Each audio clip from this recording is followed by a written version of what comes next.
வையகம், வாழ்க வையகம், வாழ்க வளமுடன். குரு வாழ்க, குருவே துணை. குருவை நினைக்க குணமது செம்மையாம், குருவை நினைக்க குணமது செம்மையாம். குருவை நினைக்க கொடிய வினைகள் போம், குருவை நினைக்க கொடிய வினைகள் போம். குருவை நினைக்க கூடிடும் மெய்ஞானம், குருவை நினைக்க கூடிடும் மெய்ஞானம். குருவை அன்றி ஒரு தெய்வம் உலகத்தில் இல்லையே, குருவை அன்றி ஒரு தெய்வம் உலகத்தில் இல்லையே. நான் பேசும் வார்த்தையெல்லாம் நாள்கள் தன் வார்த்தை அன்றி நான் உரைக்கும் வார்த்தை அல்ல. வாழ்க வளமுடன். உலக சமுதாய சேவா சங்க தலைவர் ஐயா அவர்களுக்கும், இந்த இணையதளத்தில் ஐடி நிறுவனத்தில் சிறப்பாக தொண்டாற்றி கொண்டிருக்கும் நண்பர்களுக்கும், சிறப்பான ஒரு வரவேற்புரை துரியதவம் அளித்த அம்மையார் அவர்களுக்கும், இந்த இணையத்தில் இணைந்துள்ள அனைத்து அன்பர்களுக்கும் எனது இனிய காலை நேர வணக்கங்களும் வாழ்த்துக்களும். நீங்களும் உங்கள் அன்பு குடும்பமும் வாழ்க வாழ்க வாழ்க வளமுடன் என்று வாழ்த்தி இன்றைய சிந்தனையை நாம் சிறப்புடன் தொடங்குகிறோம்.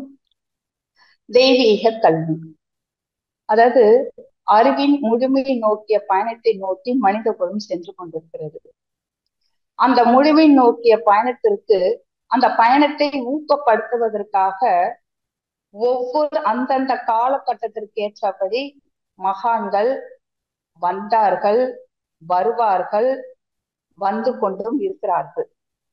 அதாவது அறிவின் முழுமை நோக்கிய பயணம், அந்த பயணத்தை ஊக்கப்படுத்துவதற்காக. ஏன்னா வாழ தெரியாம மனித குலம் மாயையில விழுந்துடுறாங்க இல்லையா, அதை நம்மளோட அறிவுக்கு தெளிவுபடுத்தி அந்த முழுமை நோக்கின பயணத்தை அவங்கள வெற்றிகரமா அவங்களோட அந்த பயணத்தை அவங்க வாழ்க்கையை நடத்திட்டு போறதுக்காக, அந்த இறைநிலை அடைவதற்காக, வாழ்வின் நோக்கத்தை அடைவதற்காக அந்த பயணத்தை, அந்த அறிவின் முழுமை நோக்கிய பயணத்தை ஊக்கப்படுத்துவதற்காக மகான்கள் அந்தந்த காலகட்டத்தில் வருகிறார்கள், வருவார்கள், வந்து கொண்டுதான் இருக்கிறார்கள். அப்படி வந்தவர்தான் இந்த நூற்றாண்டில் வாழ்ந்த இணையற்ற மகான் நம்முடைய சுவாமிஜி ஆசான் அருள் தந்தை வேதாத்ரி மகிழ்ச்சி அவர்கள். ஏன் வரார்கள் மகான்கள்? அப்படி வந்த ஒரு மகான் நமக்கு எவ்வளவோ நிறைய விஷயங்கள் நமக்கு சொல்லி கொடுத்திருக்கிறாங்க. அப்படின்னா ஒரு தெய்வீகம் அறிவின் முழுமை நோக்கிய ஒரு பயணம் அப்படின்னாக்கா, அந்த பயணத்திற்கு ஒரு முக்கியமான ஒரு விஷயத்தை தெரிஞ்சுக்கக்கூடிய ஒரு கல்வி எல்லாருக்கும் தேவைப்படுது. அந்த ஒரு கல்வியை, அந்த ஒரு பொக்கிஷமான ஒரு விஷயத்தை நமக்கு எளிமைப்படுத்தி சயின்டிபிக்கா நிரூபிச்சு கொடுத்தவர் நம்மளுடைய ஆசான் அருள் தந்தை அவர்கள். அதாவது இன்றைய கல்வி எப்படி இருக்குன்னு பாத்தீங்கன்னா, பொருள் ஈட்டுவதில்தான் இருக்குது. சமுதாயத்துல பாத்தீங்கன்னா அந்த பொருளீட்டு இருக்கிற அந்த கல்விக்கு தான் ரொம்ப முக்கியத்துவமும் கொடுத்துக்கிட்டு இருக்காங்க இல்லையா? இப்ப பாருங்க, அரசாங்கத்துல கவர்மெண்ட்லயும் சரி, வீட்டு வசதி, சாலை வசதி, தண்ணீர் குடிநீர் வசதி, இந்த மாதிரி ஒரு வசதிகளை ஏற்படுத்துறதுலதான் ஒரு முன்னுரிமை கொடுக்கறதே தவிர, ஒரு ஒழுக்கமான ஒரு பண்புள்ள கல்வி எது என்பதை வழங்குவதிலும் அல்லது ஒரு அறநெறி பண்புகளை பற்றி உணர்த்துவதிலும் யாரும் அக்கறை காட்டுவதில்லை என்பதுதான் உண்மை. அப்படித்தானே போயிட்டு இருக்கு. இல்லை, இங்க வாங்க சமுதாயத்தில் வாழும் மக்களும் கூட எனக்கு இந்த வசதிகளை தான், அதாவது இந்த கவர்மெண்ட் சொல்ற மாதிரியே வீட்டு வசதி வேணும், இல்ல சாலை வசதி வேணும், மற்ற இதர வசதிகள்லாம் வேணும்னு நினைச்சு எவ்வளவு பேர் ஏதோ விஷயத்துக்கெல்லாம் போராட்டம் பண்றாங்க. ஆனா நல்லா நினைச்சு பாருங்க, எத்தனை பேரு எங்க குழந்தைகள் இந்த கல்வியால ரொம்ப மன அழுத்தம் தான் அடைகிறாங்க. அவங்க கிட்ட அந்த அளவுக்கு எந்த நல் பண்புகளும் அவங்க கிட்ட வர்ற மாதிரி எங்களுக்கு தெரியல. எங்களுடைய குழந்தைகளுக்கு, இந்த சமுதாயத்துல வளரக்கூடிய எங்களுடைய குழந்தைகளுக்கு ஒரு தரமான ஒரு நல்ல கல்வி வேணும், ஒரு ஒழுக்க பண்புகளை உணர்த்தக்கூடிய ஒரு கல்வி வேணும்னு எத்தனை பேரு போராட்டம் பண்றாங்க. யாருமே இதை பத்தி எடுத்து சொல்ற மாதிரியோ இல்ல அதை பத்தி கவர்மெண்ட்ல கேட்கணும், அதுக்காக வாதாடணும் அப்படின்ட்டு கேட்கறதெல்லாம் ரொம்ப ரொம்ப கம்மி. அப்படிலாம் கேட்கிற மாதிரி கூட எனக்கு தெரியல. ஆனா வெளில நடக்குதான் இல்லையா? எத்தனை பேர் போராட்டம் பண்றாங்க. ஏன் குழந்தைகள் இந்த கல்வியால் எந்த நிறைவும் பெறுவதில்லை? இதனால ரொம்ப ஸ்ட்ரெஸ்ஃபுல்லா தான் ஆகுறாங்க. எந்த ஒரு நற்பண்புகளும் பொருளை பத்தியதான் அவங்களுக்கு தெரியறதால எந்த ஒரு நற்பண்புகளும் அவர்களுக்கு வளர்ந்த வரை தெரியல. இதுக்காகவா நாங்க இவ்வளவு ஃபீஸ் கட்டுறோம், அதுக்குதான் எங்களுக்கு எங்களுடைய தலைமுறைக்கு ஒரு தரமான ஒரு கல்வி வேணும் அப்படின்னுட்டு எவ்வளவு பேர் போராட்டம் பண்றாங்க இல்லையே. அப்போ அந்த ஒரு தெய்வீக கல்வி எந்த கல்வி நம்ம கிட்டயே தப்பு வச்சுக்கிட்டு இருக்கும் போது நம்ம அரசாங்கத்தையும் நம்ம குறை சொல்லவும் முடியல. அப்போ இந்த மாதிரி மகான்கள் அந்தந்த காலகட்டத்துல இத சயின்டிபிக்கா நமக்கு இந்த ஒரு கல்வி திட்டத்தை இத நம்மளுடைய மனவளக்கலையில விஷயத்துல கல்வி வாயிலாக ஆசான் அருள் தந்தை அவர்கள் பாலுணர்வும் ஆன்மீகமும் என்ற ஒரு கல்வியை கொடுத்தாரு. சாமிஜி இது ஆரம்பத்துல கொடுக்கும் பொழுது அகத்தாய்விலே இணைச்சி கொடுத்தாரு. அப்புறம் அப்புறம் என்ன பண்ணாங்க, அது அகத்தாய்வுல எடுத்தாங்க. எடுத்ததுக்கு அப்புறமேலு ஏன் எடுத்தீங்க அப்படின்னு கேட்கும் பொழுது சாமிஜியிட்ட அதை கொடுக்கக்கூடிய அளவுக்கு இன்னும் நாம இன்னும் உயரணும் அப்படின்ற மாதிரிலாம் சொல்லணும். அதெல்லாம் இல்ல கட்டாயம் இந்த கல்வி எல்லாருக்கும் கொடுத்துதான் ஆகணும்.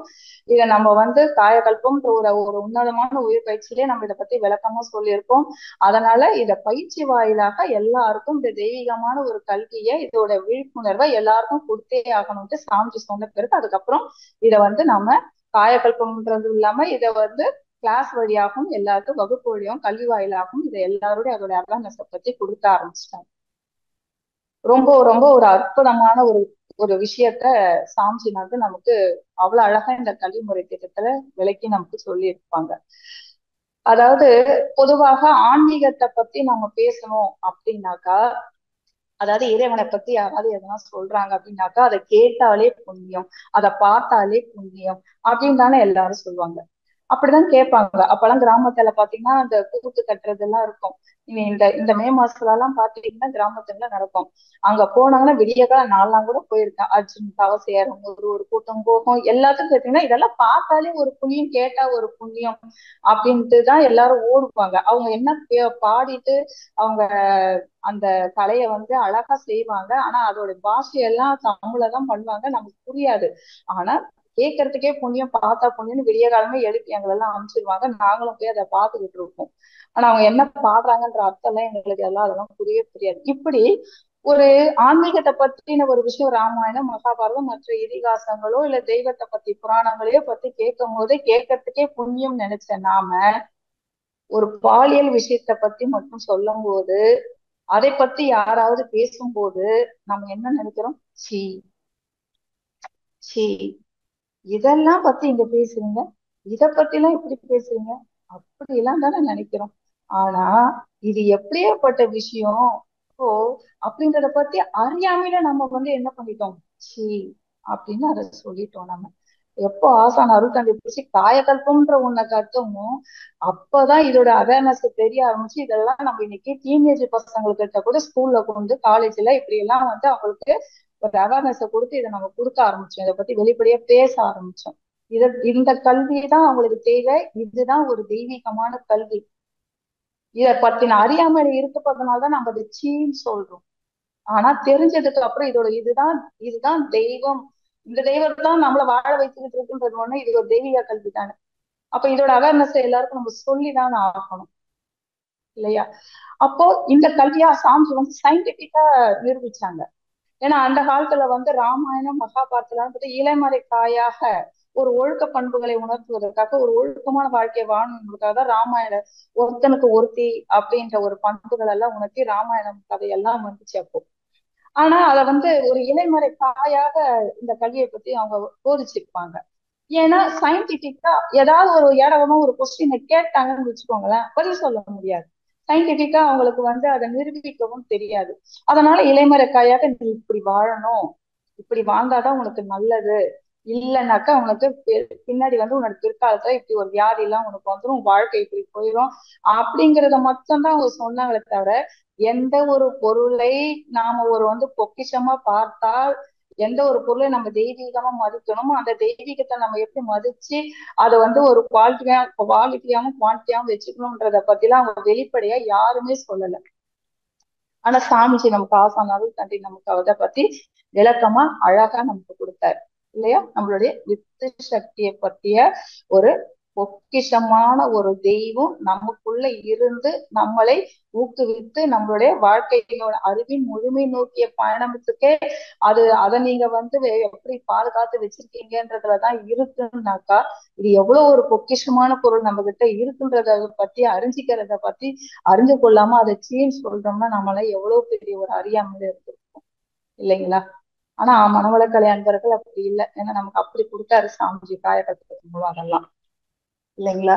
இப்போ நம்ம இது எப்படி ஒரு பிறப்புக்கும் இறப்புக்கும் இடை பிறப்புக்கும் இறப்புக்கும் காரணமான ஒரு பொருள் மனிதன் அடைய வேண்டிய இடம் இறைநிலை. அந்த இறைநிலை பயணத்தை அடைவதற்கான ஒரு பொக்கிஷமான ஒரு பொருளை பற்றி அறிந்து கொள்ளாமல் உடல் உள்ள நோயாகவும் மனதளவில் உள்ள குழப்பமாகவும் இருந்து கொண்டு ஒரு வாழ்க்கையில இந்த பத்தின ஒரு அறியாமையில வாழ்ந்து கொண்டிருக்கிற மனிதருடைய நிலையை தான் திரிச்சங்கு சொர்க்கம் அப்படின்னு சொன்னாங்க.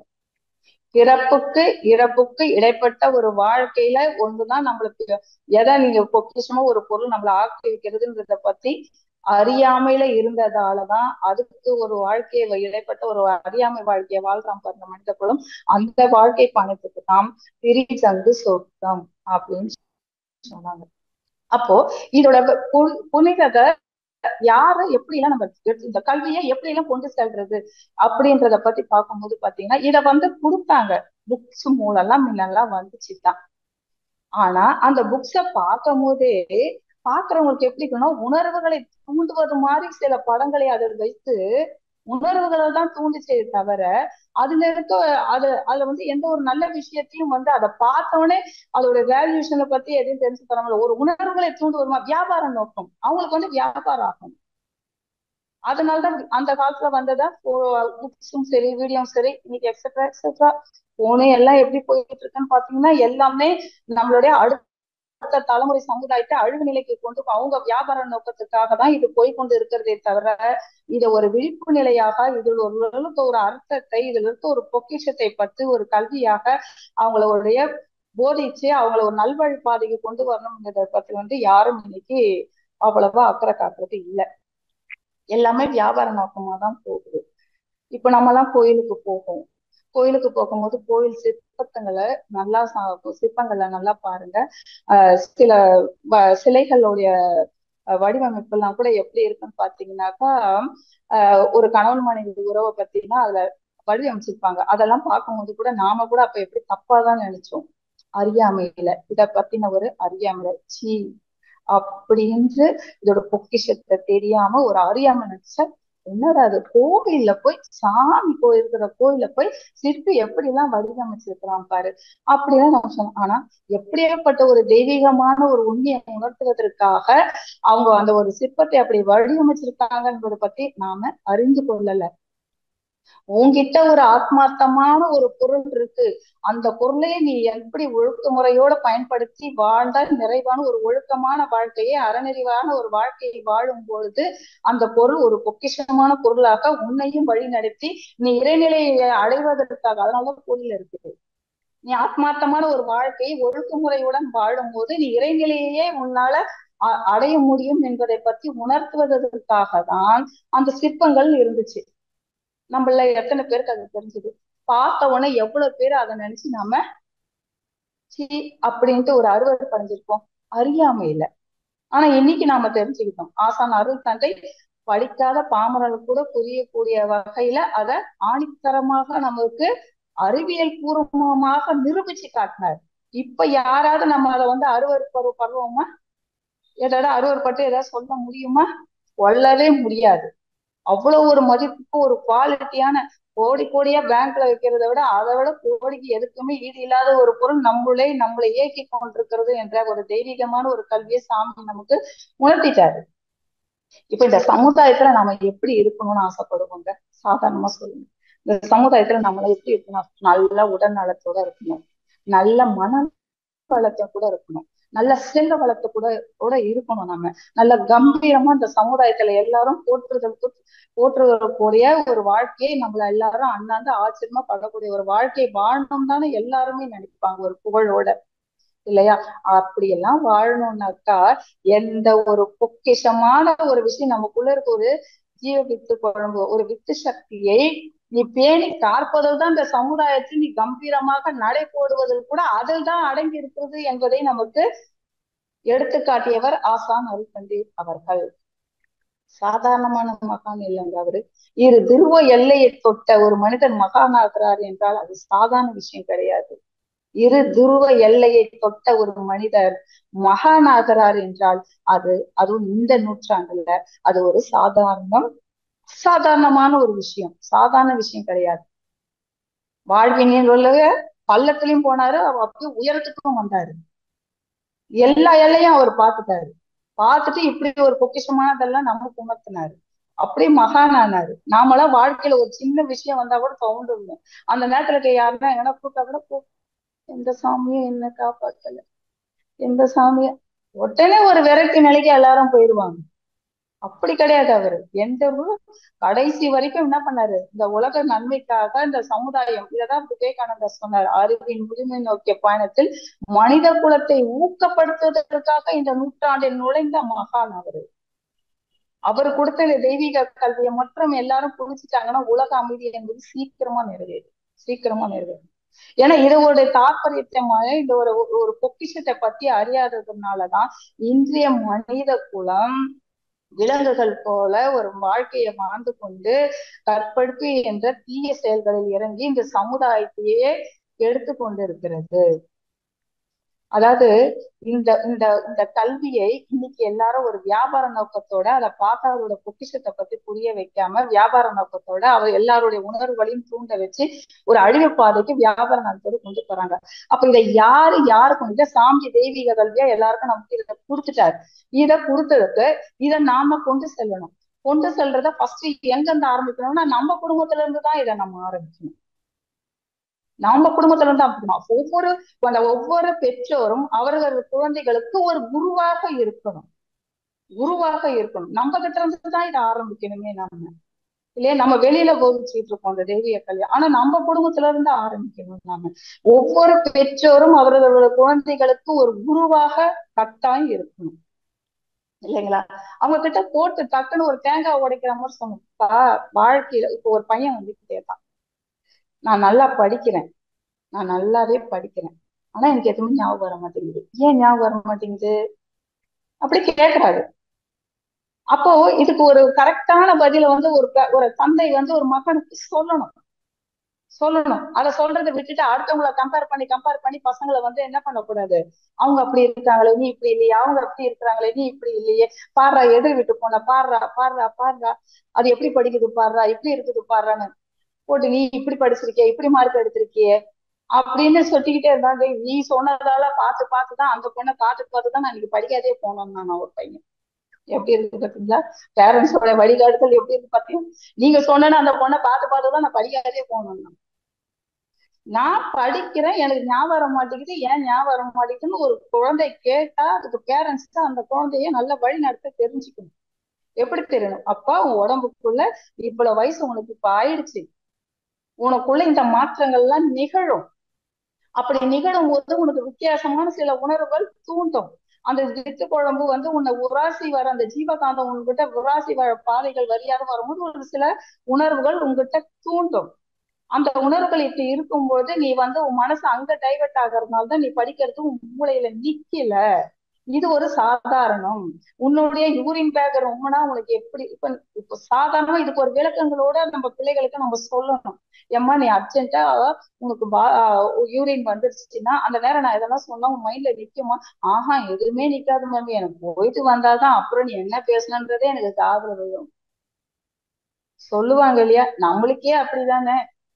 நாம அர்ஜென்ட்டா ஒரு விஷயத்துக்கு போகும்பொழுது இரு இந்த ஒரு விஷயத்த கேட்டுட்டு போங்க, இதை கொஞ்சம் என்ன சொல்லிட்டு போங்கனாக்கா, முதல்ல இருங்க நான் போயிட்டு வந்துட்டு பேசுறேன் சொல்லுவோமா, ஏதாவது மைண்ட்ல நிக்குமா? அப்படிதான் அந்த குழந்தைகள் தான் படித்தது நான் நல்லாதான் படிக்கிறேன், என் மூளையில இந்த விஷயங்கள்லாம் நிக்கலைன்னா அவனுக்குள்ள இந்த வயசாகும் போது உனக்குள்ள இந்த மாற்றங்கள்லாம் நிகழும்பா. அப்ப இப்படிதான் இருக்கும். இது ஒரு சாதாரண நிகழ்வு. உனக்கு யூரின் பேக் எப்படி நிரம்புனா நீ போகணும்னும் போது ஒரு உணர்வு வருதோ, உனக்கு கழிவுகளை நீக்குவதற்கு வெளியில போகும்போது சில உணர்வுகள் எல்லாம் வரும்போது நீ எப்படி வெளியில போறியோ, அதே மாதிரி இந்த இந்த இந்த ஒரு திரவம் உடம்புக்குள்ள சேரும் போது இந்த மாதிரி ஒரு ஃபீல் வருது. அதுவும் முறையான முறையில் வெளியேறும் போது நீ சாதாரணமானவனா மாறி. அதுக்காக நீ என்ன பண்ணக்கூடாது. நீங்க ஒரு குருவா இருந்து நீங்க இந்த பத்தி அவங்களுக்கு ஒரு அவேர்னஸ் நீ எடுத்து சொல்லலைனாக்கா அதை தேடி அந்த குழந்தைகள் என்ன பண்ணணும், வேற ஒருத்தர்கிட்ட அட்வைஸை கேட்டு போகும். அவங்களா நம்ம கிட்ட கேட்க மாட்டாங்க. இப்படி இருக்கே, எனக்கு அப்படி இருக்கே, என்ன உடம்பு சரியில்லைன்னா கேட்பாங்க. ஆனா இந்த ஒரு ஃபீலிங், இந்த உணர்வுகளை பத்தி நான் இந்த பேரண்ட்ஸ் கிட்டயும் குழந்தைகள் கேட்காது. நாமளே முன்னமே இதை பத்தி ஒரு அவேர்னஸ் அவங்களுக்கு கொடுத்துடணும். அதை தேடி இவங்க வேற ஒருத்தர்கிட்ட போய் இப்படி இருக்கா அப்படி இருக்கு, டே உனக்கு இப்படி இருக்கா அப்படி இப்படின்னு கேட்டா, ஆமாண்டா இப்படிதாண்டா அப்படித்தாண்டா அவன் ஒரு தப்பான வழிக்கு கூட்டிட்டு போயிட்டான்னு வச்சுங்க, மீண்டு கொண்டு வர்றது ரொம்ப கஷ்டம். ரொம்ப ரொம்ப கஷ்டம். அப்போ ஒவ்வொரு பேரண்ட்ஸும் தன்னுடைய குழந்தைகளுக்கு ஒரு குருவாக இருக்க வேண்டும். அதே மாதிரி ஒரு தாயும், அதே மாதிரி ஒரு தகப்பன் மட்டும் கிடையாது, தகப்பனும் சொல்லணும். இந்த வயசு அப்படியே ஒரு ஃப்ரெண்ட் மாதிரி சொல்லணும். அப்ப உனக்கு இப்படி ஒரு மீசம் வரும்பா, இந்த வயசு அப்போ இப்படி வரும்பா அப்படி வரும்பா, இதெல்லாம் ஒரு சாதாரணப்பா. அதாவது வாழ்க்கையில எப்பவுமே நமக்கு ஒரு அனுபவம் கிடைக்கிற வரைக்கும் அடுத்தவங்களை பார்த்து அவங்களுக்கு கிடைச்ச அனுபவத்தை பார்க்கும்போது நம்ம அப்படியே ஆச்சரியமா பார்ப்போம். அதே அனுபவம் நமக்கு கிடைச்சிச்சுன்னு வச்சுங்க, அதை ஒரு சாதாரணமா பார்ப்போம். அந்த மாதிரி ஒரு எக்ஸாம்பிளோட நம்ம பிள்ளைங்களுக்கு நம்ம ஒரு குருவா இருந்து இதை கட்டாயம் சொல்லணும். இப்ப நம்மளுக்கு எல்லாரும் ஃபாரின் போறாங்க, அப்படி போகும்போது நீங்க எல்லாம் போயிட்டு வந்தீங்களா அப்படின்னு ஆச்சரியமா நம்ம பார்ப்போம். அதே நாம 2 வாட்டி போயிட்டு வந்துட்டா சாதாரணமாயிடும். இது எல்லா லேடிஸ்களும் இருக்கு, எல்லா ஜென்ஸுக்கும். நீங்க வாலிப பருவத்துலன்னா பாருங்க, ஒரு பொண்ணு பூர்ப்பு பெய்தல் வரைக்கும் அவங்களுக்கு முன்னாடி மத்தவங்க ஆனாக்கா ஆச்சரியமா பார்ப்போம். அதே இவங்க நடந்தா ஒரு பொண்ணுக்கு திருமணம் ஆற வரைக்கும் ஆச்சரியமா அவங்க ஃப்ரெண்ட் தோழிகளை பார்ப்பா. அதே இவங்களுக்கு நடந்துட்டா அசாதாரணமா போயிருது இல்லையா? அதே மாதிரிதான் இதுவும். அப்படின்ற ஒரு விழிப்புணர்வு அந்த பிள்ளைகளுக்கு நமக்கு இது ஒரு எல்லா ஜீவராசிகளுக்கும் நடக்கிற ஒன்று, ஒரு விலங்குகளுக்கு கூட நடக்கக்கூடிய ஒரு விஷயம்தான். இது ஒரு பெரிய விஷயமா நினைச்சிட்டு நம்மளுக்குள்ள ஏதோ ஒரு இது நடக்குன்னு நினைச்சிட்டு இதோடைய அவேர்னஸ பத்தி தெரியாததுனால எவ்வளவு பேரு அதை வெளிப்படுத்த முடியாம அதை எப்படி வெளியில கேட்க முடியாத மனக்குழப்பத்துல எவ்வளவு பேரு தப்பான முடிவுகளை எடுக்கிறாங்க தெரியுமா?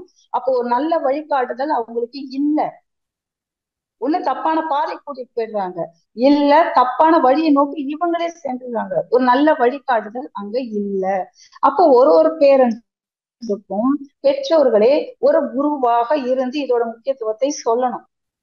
ஏன்னா அதுவும் மனவளக்கலை பெற்றோர்கள் கட்டாயம் சொல்லணும். நாம நிறைய காயக்கல்பம் கத்திருக்கோம், நம்ம நிறைய ஸ்கூல் காலேஜ் கொண்டு போயிட்டு இருக்கோம், நாம சொல்லணும், கட்டாயம் சொல்லணும். ஒரு மகள் கிட்ட ஒரு அம்மா என்ன சொல்லணும், அவள் ஒரு கூப்பியது ஒரு காலம் கிட்ட வரும்பொழுதே அம்மா என்ன சொல்லிடணும், அம்மா உனக்கு இந்த வயசு வருது, இந்த வயசு வர்றதுக்கு முன்னாடி உனக்குள்ள இந்த மாற்றங்கள்லாம் நிகழும், இப்படி வரும்போது நீ அம்மா கிட்ட சொல்லு அப்படின்னு முதலே சொல்லி வச்சிருந்தா அவ அவேர்னஸா இருப்பா.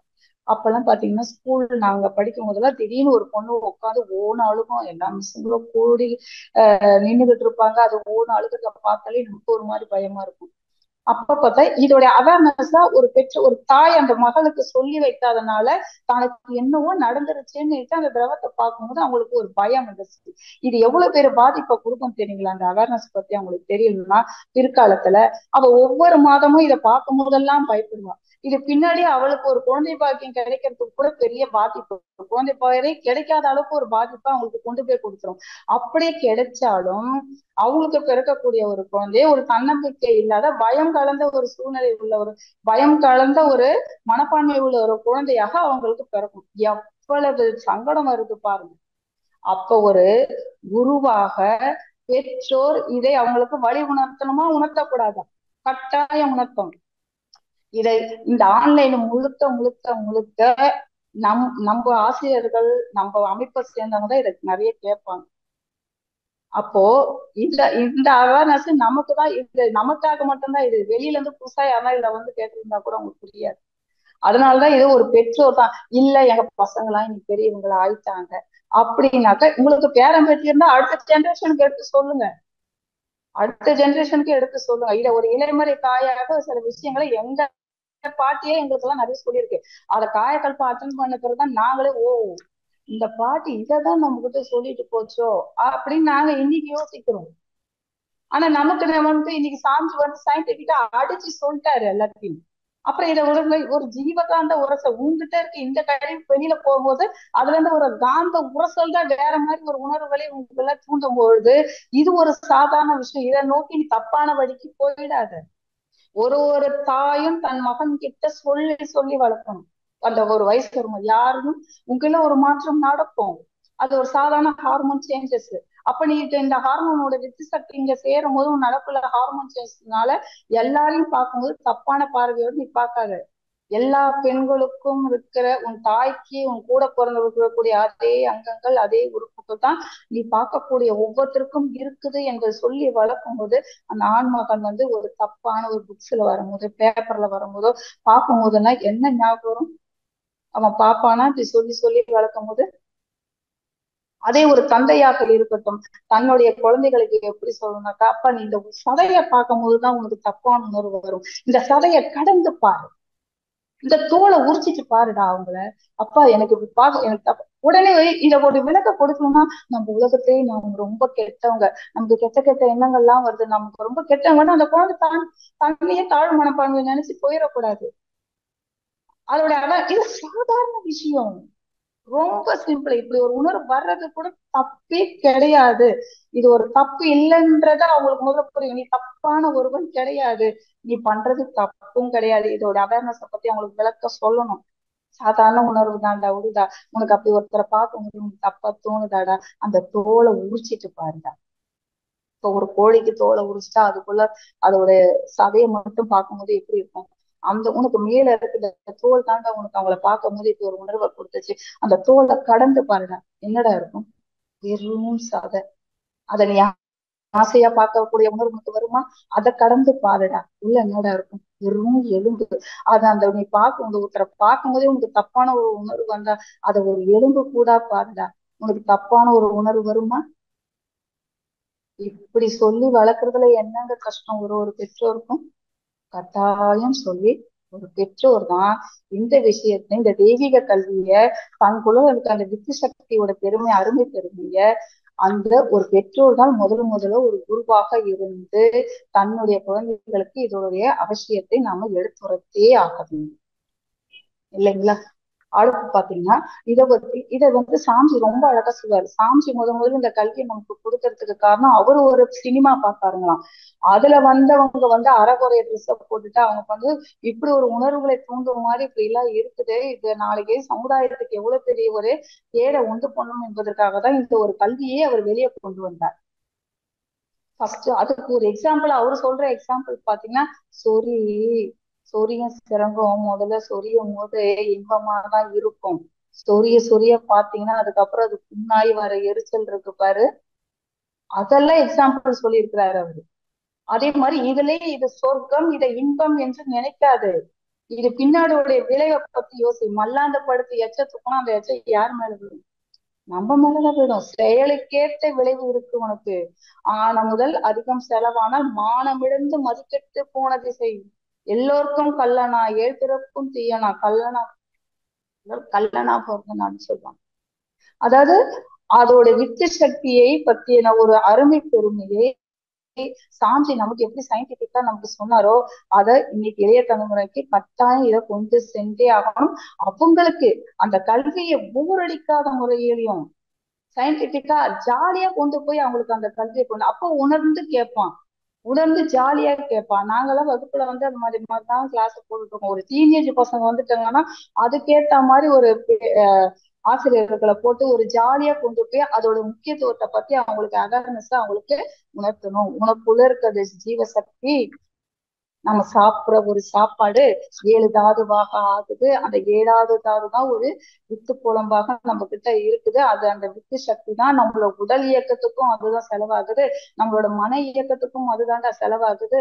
அதை நம்ம கண்ட வழியில செலவு பண்ணோம்னாக்கா நம்மளோட ஃபியூச்சரே ஆஃப் ஆயிடும் என்பதை அவர்களுக்கு புரியும் வழியில் இந்த கல்வியை ஜாலியாகவும் இருக்கணும், அவங்க கருமையத்தில் ஸ்ட்ராங்கா பதிகிறமாகவும் ஒரு விஷயத்தை நாம இறக்கி சொல்லியே ஆகணும்.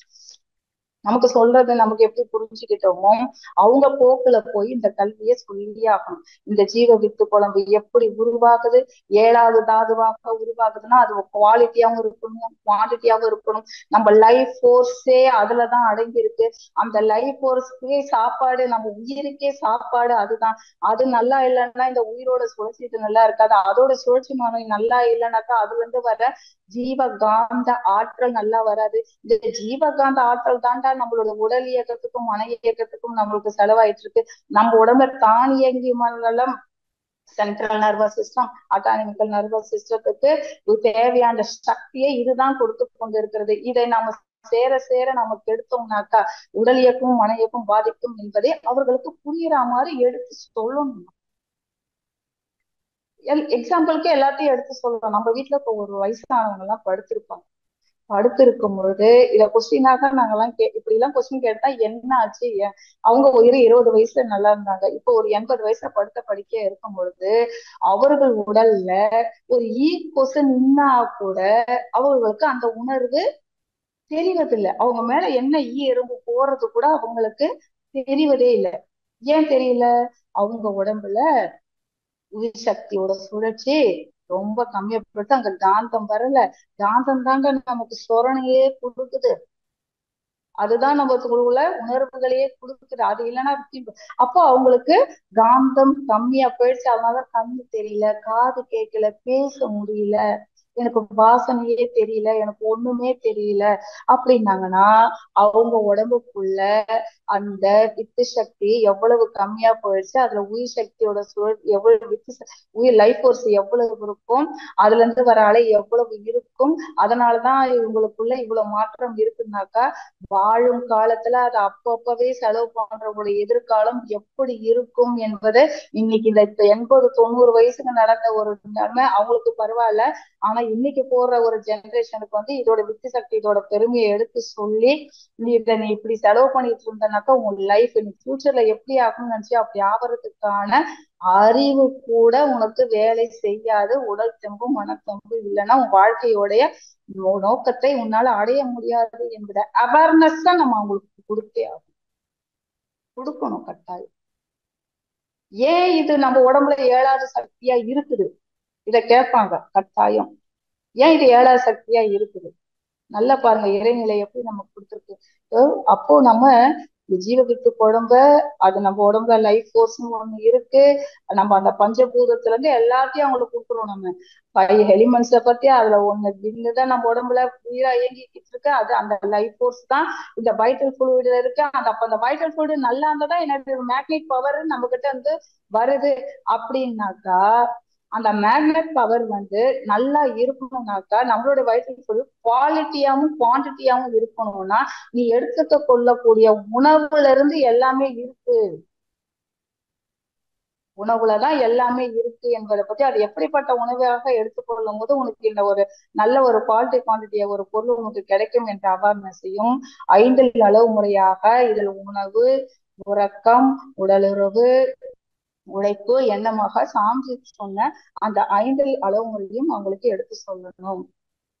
கட்டாயம் இந்த தெய்வீக கலையை நம்ம கட்டாயம் எடுத்து சொல்லணும். இப்ப கொஞ்சம் பாருங்க, இன்னைக்கு எய்ட்ஸ் விழிப்புணர்வு முகாம் அப்படின்னு ஒண்ணு இருக்கு. அதை பத்தி அதுல கூட எந்த விஷயத்த சொல்றாங்கன்னா தப்பான ஒரு உறவை பத்தி சொல்லி இப்படி இருந்தா இந்த நோய் இப்படி வரும்னு சொல்றாங்களே தவிர அந்த தப்பு நம்ம உடம்புல இருக்க அந்த அந்த வித்து குழம்புடைய பெனிஃபிட்ஸ் அது எவ்வளவு பெரிய ஒரு ஆற்றல் உள்ளது, அதோட சக்தி எனர்ஜியை பத்தி அதை பத்தின ஒரு விளக்கத்தை ஒரு அவேர்னஸ் அவங்க கூட கொடுப்பது இல்லை. அவங்க கூட கொடுக்கறது இல்லை. நீ தப்பான ஒரு உறவு இருந்தாக்கா உனக்கு ஒரு நோய் வரும் அப்படின்றத பத்தி தான் அவங்க சொல்லியிருக்காங்க. அது இதோட அவேர்னஸ் இந்த ஜீவித்துக்கான ஒரு அவேர்னஸ பத்தி அவங்க சொல்லல. நாம எடுத்து அதை சொல்லணும். கட்டாயம் அதை சொல்லணும். நீ தப்பான ஒரு உறவு பத்தி மட்டும் சொல்லாம இதுல உனக்கு நல்ல நீ உறக்கம் இல்லைன்னாலும் இது பாதிக்கும், நீ அதிகமா தூங்கினாலும் உனக்கு பாதிக்கும், கம்மியா தூங்கினாலும் பாதிக்கும். அளவான உறக்கம் ஒரு மனிதனுக்கு கட்டாயம் தேவை. நீ உழைக்காம போலனாலும் இது வேஸ்ட் ஆகும், உழைச்சிக்கிட்டே இருந்தாலும் வேஸ்ட் ஆயிடும். கரெக்டான உழைப்பு இந்த உடலுக்கு தேவை. நீ அதிகமா சாப்பிட்டாலும் இது வீணாகும், ரொம்ப கம்மியா சாப்பிட்டாலும் இதோட சக்தி குறைவா போயிடும். அளவா சாப்பிடுறது இருக்கும். அந்த உணவை நீ எப்படி எடுத்துக்கணும்ன்றதுல இருக்கணும். அப்படியே உடல் உறுப்புகளை பத்தி கட்டாயம் சொன்ன. இது 15 நாளைக்கு ஒரு முறைதான் நம்ம உடம்புக்குள்ள இந்த திரவம் உற்பத்தி ஆகிக்கொண்டே இருக்கும். நாங்க ஒரு முறை காயக்கல்பம் எடுக்கும்போது இதோட அவேர்னஸ பத்தி இதெல்லாம் சொல்லிட்டே இருக்கும்போது ஒரு பையன் நீங்களும் கொஞ்சம் இதோட அவேர்னஸ பத்தி தெரிஞ்சுக்கோங்க அப்படின்னுட்டு, இன்னைக்கு தெரிஞ்சுக்கிறதுக்கு எவ்வளவோ வழிகள் இருக்கு இல்லையா, நீங்களும் கொஞ்சம் தெரிஞ்சுக்கோங்கன்ன பிறகு அவன் எடுத்து பார்த்து படிச்சுட்டு வந்துட்டு சொல்றான், இதுல என்ன இருக்கு, இதுதான் 15 நாளுக்கு ஒரு முறை நம்ம உடம்புல சுரந்துகிட்டே இருக்குமே அப்படின்னு சொன்னான். அப்படியே டைரக்டா கேக்குறாங்க நம்ம கிட்ட. ஒன்னும் தப்பு இல்லை அவங்க கேட்டதுல கூட. அப்ப கூட நாங்க, தம்பி உனக்கு 15 நாளுக்கு ஒரு முறை 60 வயசுக்கும் வராது, 35 வயசு வரைக்கும் தான் வரும். அந்த 35 வயசுல இருந்து 40 வயசுக்குள்ளதான் உன் வாழ்க்கைய நீ என்ன பண்ணணும், சொல்வாரு இல்லையா, உலகமே எட்டுக்குள்ள உலகம் இருக்கு ராமையான்னு ஒருத்தர் பான இருப்பாரு இந்த படத்துல. அந்த 8க்குள்ள அந்த 40க்குள்ள நீ வாழ்ந்துக்கணும். அந்த 40க்குள்ளதான் உன்னால சேர்க்க முடியும். அந்த 40க்குள்ளதான் உன்னோட இல்லற வாழ்க்கையை நீ இனிமே அனுபவிக்க முடியும். அந்த 40க்குள்ளதான் நீ ஒரு தரமான ஒரு நல்ல குழந்தைய உன்னால இந்த உலகத்துக்கு கொண்டு வர முடியும். எல்லாமே அந்த 40க்குள்ளதான் அடங்கியிருக்கு. நீங்க எவ்வளவோ ஸ்டார்ஸ் நீங்க நல்லா பாருங்க, நீங்க சமுதாயத்துல சாதிச்சவங்களெல்லாம் பாருங்க, சினி ஃபீல்டுல பாருங்க, யார வேணா பாருங்க, அந்த ஒரு 40-45க்குள்ள பாத்தீங்கன்னா நல்ல ஒரு பொசிஷன்ல சூப்பர் ஸ்டாராவோ எதுவாவோ இருந்திருப்பாங்க. அது கிரிக்கெட் ஸ்போர்ட்ஸ்ல இருக்கிறவங்கள கூட பாருங்க எல்லாரும். அதே ஒரு 35ல இருந்தே ஒவ்வொருத்தரா இந்த ஸ்போர்ட்ஸ் பிளேயர் எல்லாம் பாத்தீங்கன்னா ரிட்டையர்ட் ஆவாங்க. 40ல இருந்தே ரிட்டையர்ட் ஆவாங்க. என்ன விஷயம், அவங்களுக்குள்ள ஒரு எனர்ஜி லோவாகிற விஷயம் அவங்க ஃபீல் பண்ணிடுவாங்க. அதனால திரைப்படத்துல இருக்கவங்க என்ன பண்ணுவாங்க, படத்தை நான் குறைச்சிக்கிறேன். இவங்க என்ன பண்ணுவாங்க, எனக்கு ரிட்டைர்மெண்ட் அவங்க ஸ்போர்ட்ஸ் கிரிக்கெட்ல இருக்கவங்க மற்ற ஸ்போர்ட்ஸ் இருக்கவங்களும் என்ன பண்ணுவாங்க, இதுல இருந்து நான் ஓய்வு பெற்றுக்கிறேன், நான் என்ன முடிஞ்ச அளவுக்கு நான் சாதிச்சிட்டேன். என்ன நடக்குது, அவங்க உடம்புக்குள்ள இருக்க எனர்ஜி வேல்யூபிள் ஒண்ணு குறையறது தெரிஞ்ச கூட அவங்களோட எனர்ஜி வேல்யூபிளோட சக்தி எப்படி குறையுதுன்றது தெரிஞ்ச பிறகு தன்னுடைய உழைப்பை அவங்க குறைச்சிக்கிறாங்க. அப்ப இதோட பத்தி நம்ம 15 நாளைக்கு ஒரு முறை நாமளே தீட்சை கொடுக்கும்போது என்ன பண்றோம், தீட்சை கொடுத்த உடனே சொல்றோமா, எவ்வளவு பேர் சொல்றீங்கன்னு தெரியல, கட்டாயம் இதை சொல்லணும். தீட்சை கொடுத்த பிறகு ஒரு 15, ஏன்னா குண்டல்ல இருக்க உங்ககிட்ட மகா சக்தி எழுத்துதான் குரு அவங்களுக்கு தீட்சையா கொடுத்தாரு. உடல் தான் நம்ம கருவியா இருந்து உபயோகப்படுத்தும், நமக்குள்ள இருந்து கொடுத்தது ஆசன அருத்தந்தை. அப்போ உனக்குள்ள இருக்க அந்த சக்தியை எழுப்பியாச்சு, அதுல இருக்க சக்தி எழுப்பியாச்சு. இன்னும் அது அந்த குண்டல் சக்தியில அந்த எனர்ஜி சேர்த்துக்கு இன்னும் 15 நாள் ஆகும். அந்த 15 நாள் வரைக்கும் நீங்க உங்களோட வீட்டுல எப்படி இருக்கணும்ன்ற அட்வைஸ் எல்லாம் நம்ம சொல்லிதானே அனுப்புறோம். அப்ப அந்த 15 நாள் சேர்றதுக்குள்ளேயவே கொஞ்சம் கொஞ்சமா வித்து சக்தி சேர்றதுக்குள்ளேயவே அவன் போகக்கூடாத தப்பா செலவு பண்ணி கொண்டே இருந்தால் அங்க ட்ரை ஆனா என்ன ஆகும், அதாவது விந்து கெட்டவன் நொந்து சாவான் அப்படின்னு சொல்லுவாங்க. விந்து கெட்டவன் நொந்து சாவான், அதாவது எப்படின்னு அர்த்தம்னா, இந்த விட்டவன் நொந்து சாவான், இந்த கட்டினவன் வீடு பேரு அடைவான். இந்த விட்டவன் நொந்து சாவான், இந்த கட்டினவன் வீடு பேரே அடைவான். அதான் மனிதனுடைய, ஏற்கனவே விவேகானந்தர் தான் சாமிச்சு சொன்ன மாதிரி மனிதனுடைய வாழ்வின் நோக்கத்தை அடைக்கிறது. அப்போ அதோட பொக்கிஷத்தை அவன் எடுத்து அவேர்னஸ் எடுத்து சொல்லியே ஆகணும். இன்னைக்கு இதை இன்னைக்கு இளைய சமுதாயம் இதை தப்பான ஒரு வழியில இப்படி எல்லாம் போக்கிட்டு இருக்கு. ஒரு விலங்கின விட மோசமான ஒரு வாழ்க்கையை வாழ்ந்துகிட்டு இருக்கவங்க எல்லாம் என்ன நினைச்சிட்டு இருக்கீங்க, கொஞ்ச காலம்தான் அவங்க வாழ்க்கை. அப்படி வாழ்ந்தவங்களெல்லாம் நிறைய எங்க ஏரியாலேயே பார்த்திருக்கேன்.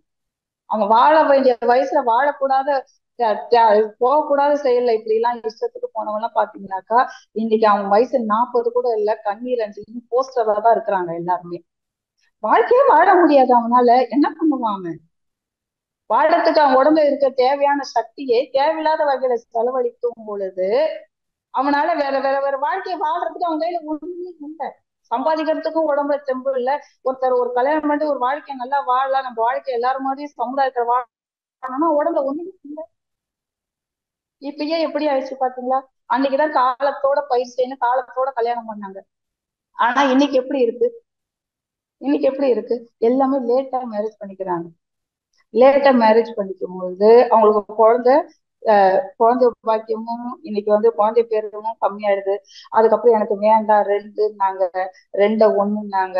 அந்த ஒண்ணும் இப்ப என்ன பண்ணிட்டாங்க, எனக்கு நீ குழந்தையா இருக்க. ஏன்னா அதை வளர்க்கறதுக்கு இன்னைக்கு இருக்கிற குழந்தைய வளர்க்கறதுக்கே அபரிதமான தனி சக்தி தேவை. அறிவாற்றல் வேணும் இல்லையா? அறிவாற்றலும் வேணும், உடல் ஆற்றலும் வேணும். அங்க எல்லாமே இந்த சக்தியை நாம பேணி காப்பதில் தான் இருக்குது. இதுல 5 தலைமுறையில கொஞ்சம் நினைச்சு பாருங்க, இந்த உடல் எவ்வளவு வேலை செஞ்சுச்சுன்னா அது 7 சக்தியாக ஆகும். இந்த உடல் எவ்வளவு வேலை செஞ்சுச்சுன்னா உள்ளுக்குள்ள அது 7 சக்தியா 7வது ப்ராசஸா அதை கொண்டு கொடுக்கும். அப்ப இந்த உடலுக்கு எவ்வளவு எனர்ஜி தேவை. சென்ட்ரல் நர்வஸ் சிஸ்டம், அட்டாமிக்கல் நர்வஸ் சிஸ்டம் தம் உடம்புல தான் இயங்கி மண்டலம், இதுக்கு எவ்வளவு எனர்ஜி தேவை. அவ்வளவு எனர்ஜியும் நீ போகக்கூடாத வழியில வித்து சக்தியை நீ செலவு பண்ணும்போது இப்படி பண்ணுனாக்கா உடல் இயக்கம் கெடதானே. எண்ணமும் இருக்கு இதுல. அப்பா நீ போகக்கூடாத வழியில மட்டும்தான் நீ உனக்கு இது செலவாகும் கிடையாது. உன் வாழ்க்கை உன்னுடைய எண்ணத்திலயும் இருக்கு. சாஞ்சி ஆசை திறமத்தை கொடுத்தாரா? மண்ணாசை, பொன்னாசை, பெண்ணாசை, 3 வகை ஆசை கொடுத்தாரா? மண்ணாசையில இருந்த அந்த மண்ணாசை பெண்ணாசையில இருந்தாங்கன்னாக்கா உறக்கம் போகும், உடல் உழைப்பு போகும், எல்லாமே போயிடும் அந்த இடத்துல. அப்படி போகும் பொழுதும் நீங்க அந்த ட்ரை ஆகும் பொழுது வாழ்வின் நோக்கத்தை உங்களால் அடைய முடிவதில்லை. அதனால இதோடைய அவேர்னஸ் நம்ம அதனாலதான் அந்த காலத்துல சொன்னாங்க, தினம் 2, daily twice, weekly twice, monthly twice, yearly ட்வைஸ்ன்னு எல்லாம் நமக்கு சொன்னாங்க. தினம் 2 இதெல்லாம் உங்களுக்கு இருக்கிறவங்களுக்கு உங்களுக்கு இணையதளத்தில் இருந்த எல்லாருக்குமே தெரியும். பெரியவர்கள் ஏன் இப்படிலாம் ஏன்னா இது ஒரு 15 நாளுக்கு அந்த வித்து குழம்பு சேரும் பொழுதுதான் அடுத்தடுத்து நீங்க ஒரு நல்ல உறவை கொள்ளும் பொழுது ஒரு நல்ல ஒரு இணக்கமான ஒரு நல்ல உறவாக நீ வாழ முடியும். அதனால இதை கூட மாதம் 2 ஏன் இறைநிலை அது 7வது தாதுவாக நமக்குள்ள வச்சுது அப்படின்னு இப்ப அது யாருன்னா கொஸ்டின் கேட்டா நமக்கு ஆன்சர் சொல்ல தெரியும் இல்லையா? கட்டாயம் இறைநிலை எதை ஒன்றை வடிகட்டினாலும் ஒன்று தெளிவு, ஒன்று கழிவு என்பது வரும்.